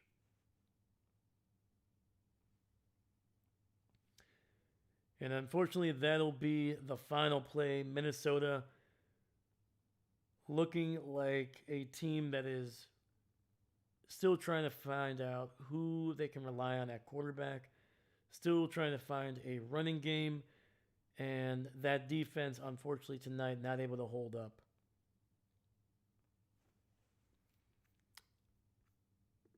All right, man. The final score is Minnesota 10, the LA Chargers with a big 37 on the board.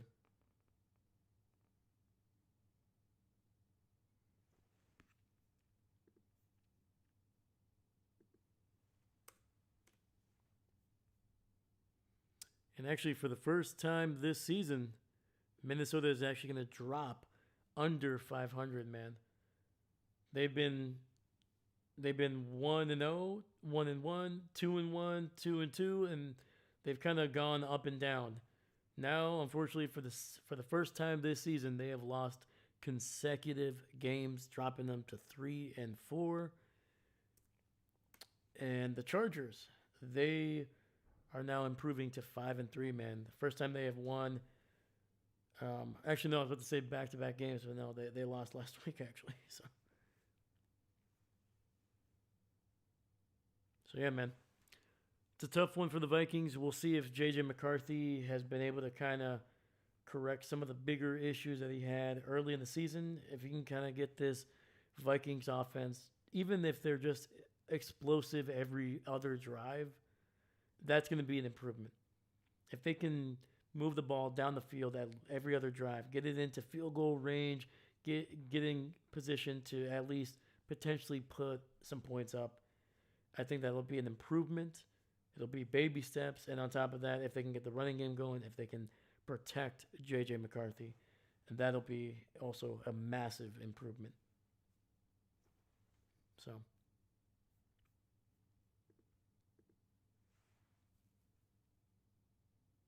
yeah. Otherwise,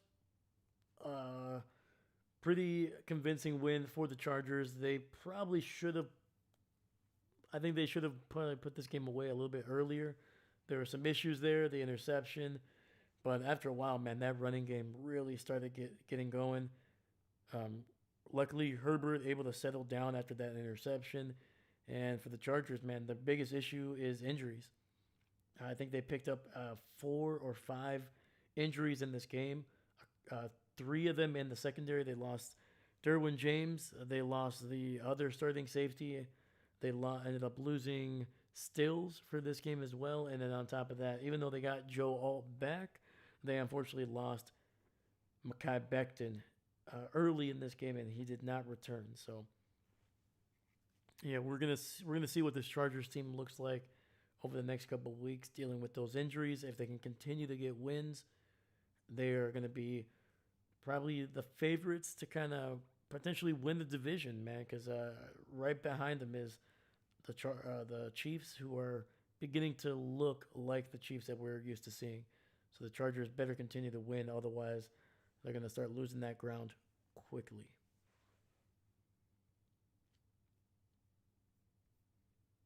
Yeah. So, oh yeah, and I forgot Broncos too, man. Broncos are 5-2. Yeah, it's basically a three horse race in the AFC West.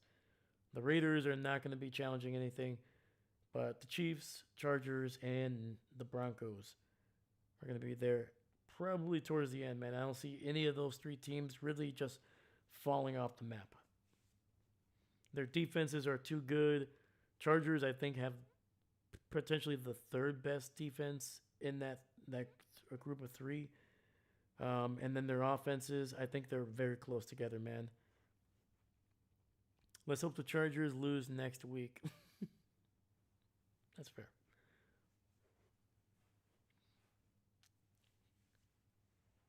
Coming from a dedicated Chiefs fan, I would expect nothing less.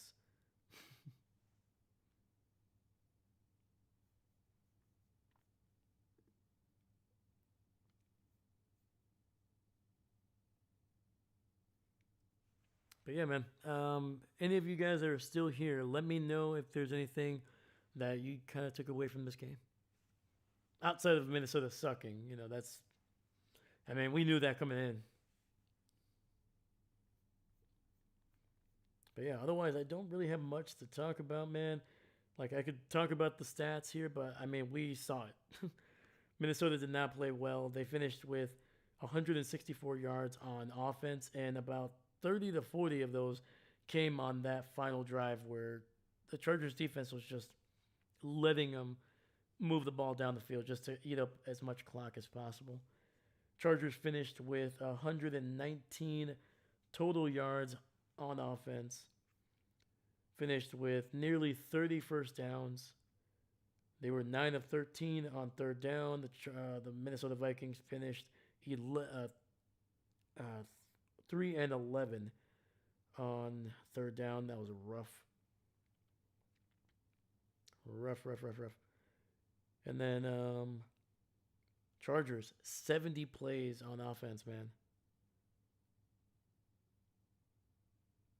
Vikings gave up 5 sacks, gave up a lot more hits on Wentz after a while, man. Wentz was just, like, you can tell, man, that guy was struggling the last quarter and a half, man. He was just in pain every single time.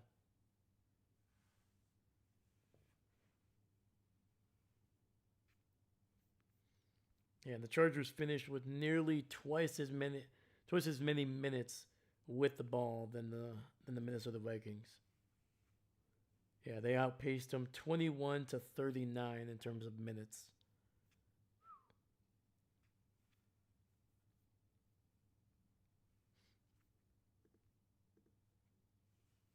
All right, guys.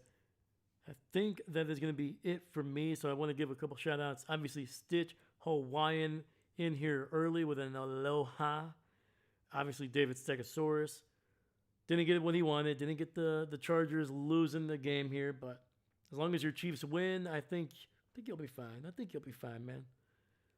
Dahlia was in here for a little bit, listening tonight, doing the chores. I appreciate you listening. We have Captain Mickey Mouse, man, always in here with the information. A lot of enthusiasm. I appreciate you, buddy. We had Dakota in here for a little bit, man. I appreciate you being here, brother. Hope you're doing well, man. Keep fighting, man.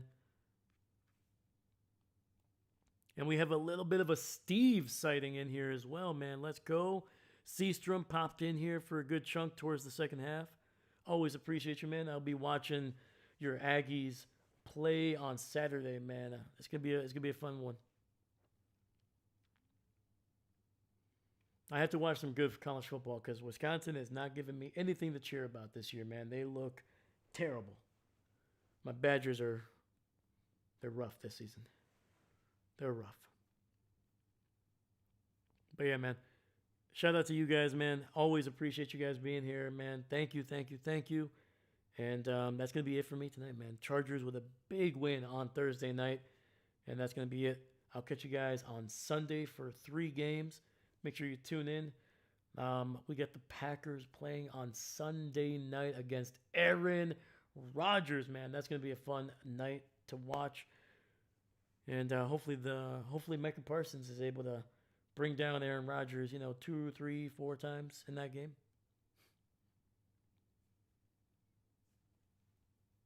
So, Dolly Rushes, thanks for calling the game for me, Dave. Hey, anytime, Dolly. I appreciate you. Hopefully the chores are almost done or they're done. Hopefully you can get some rest. But yeah, man. All right, guys. Thank you so much. Once again, my name is Dave, and I'm not a coach. Thank you.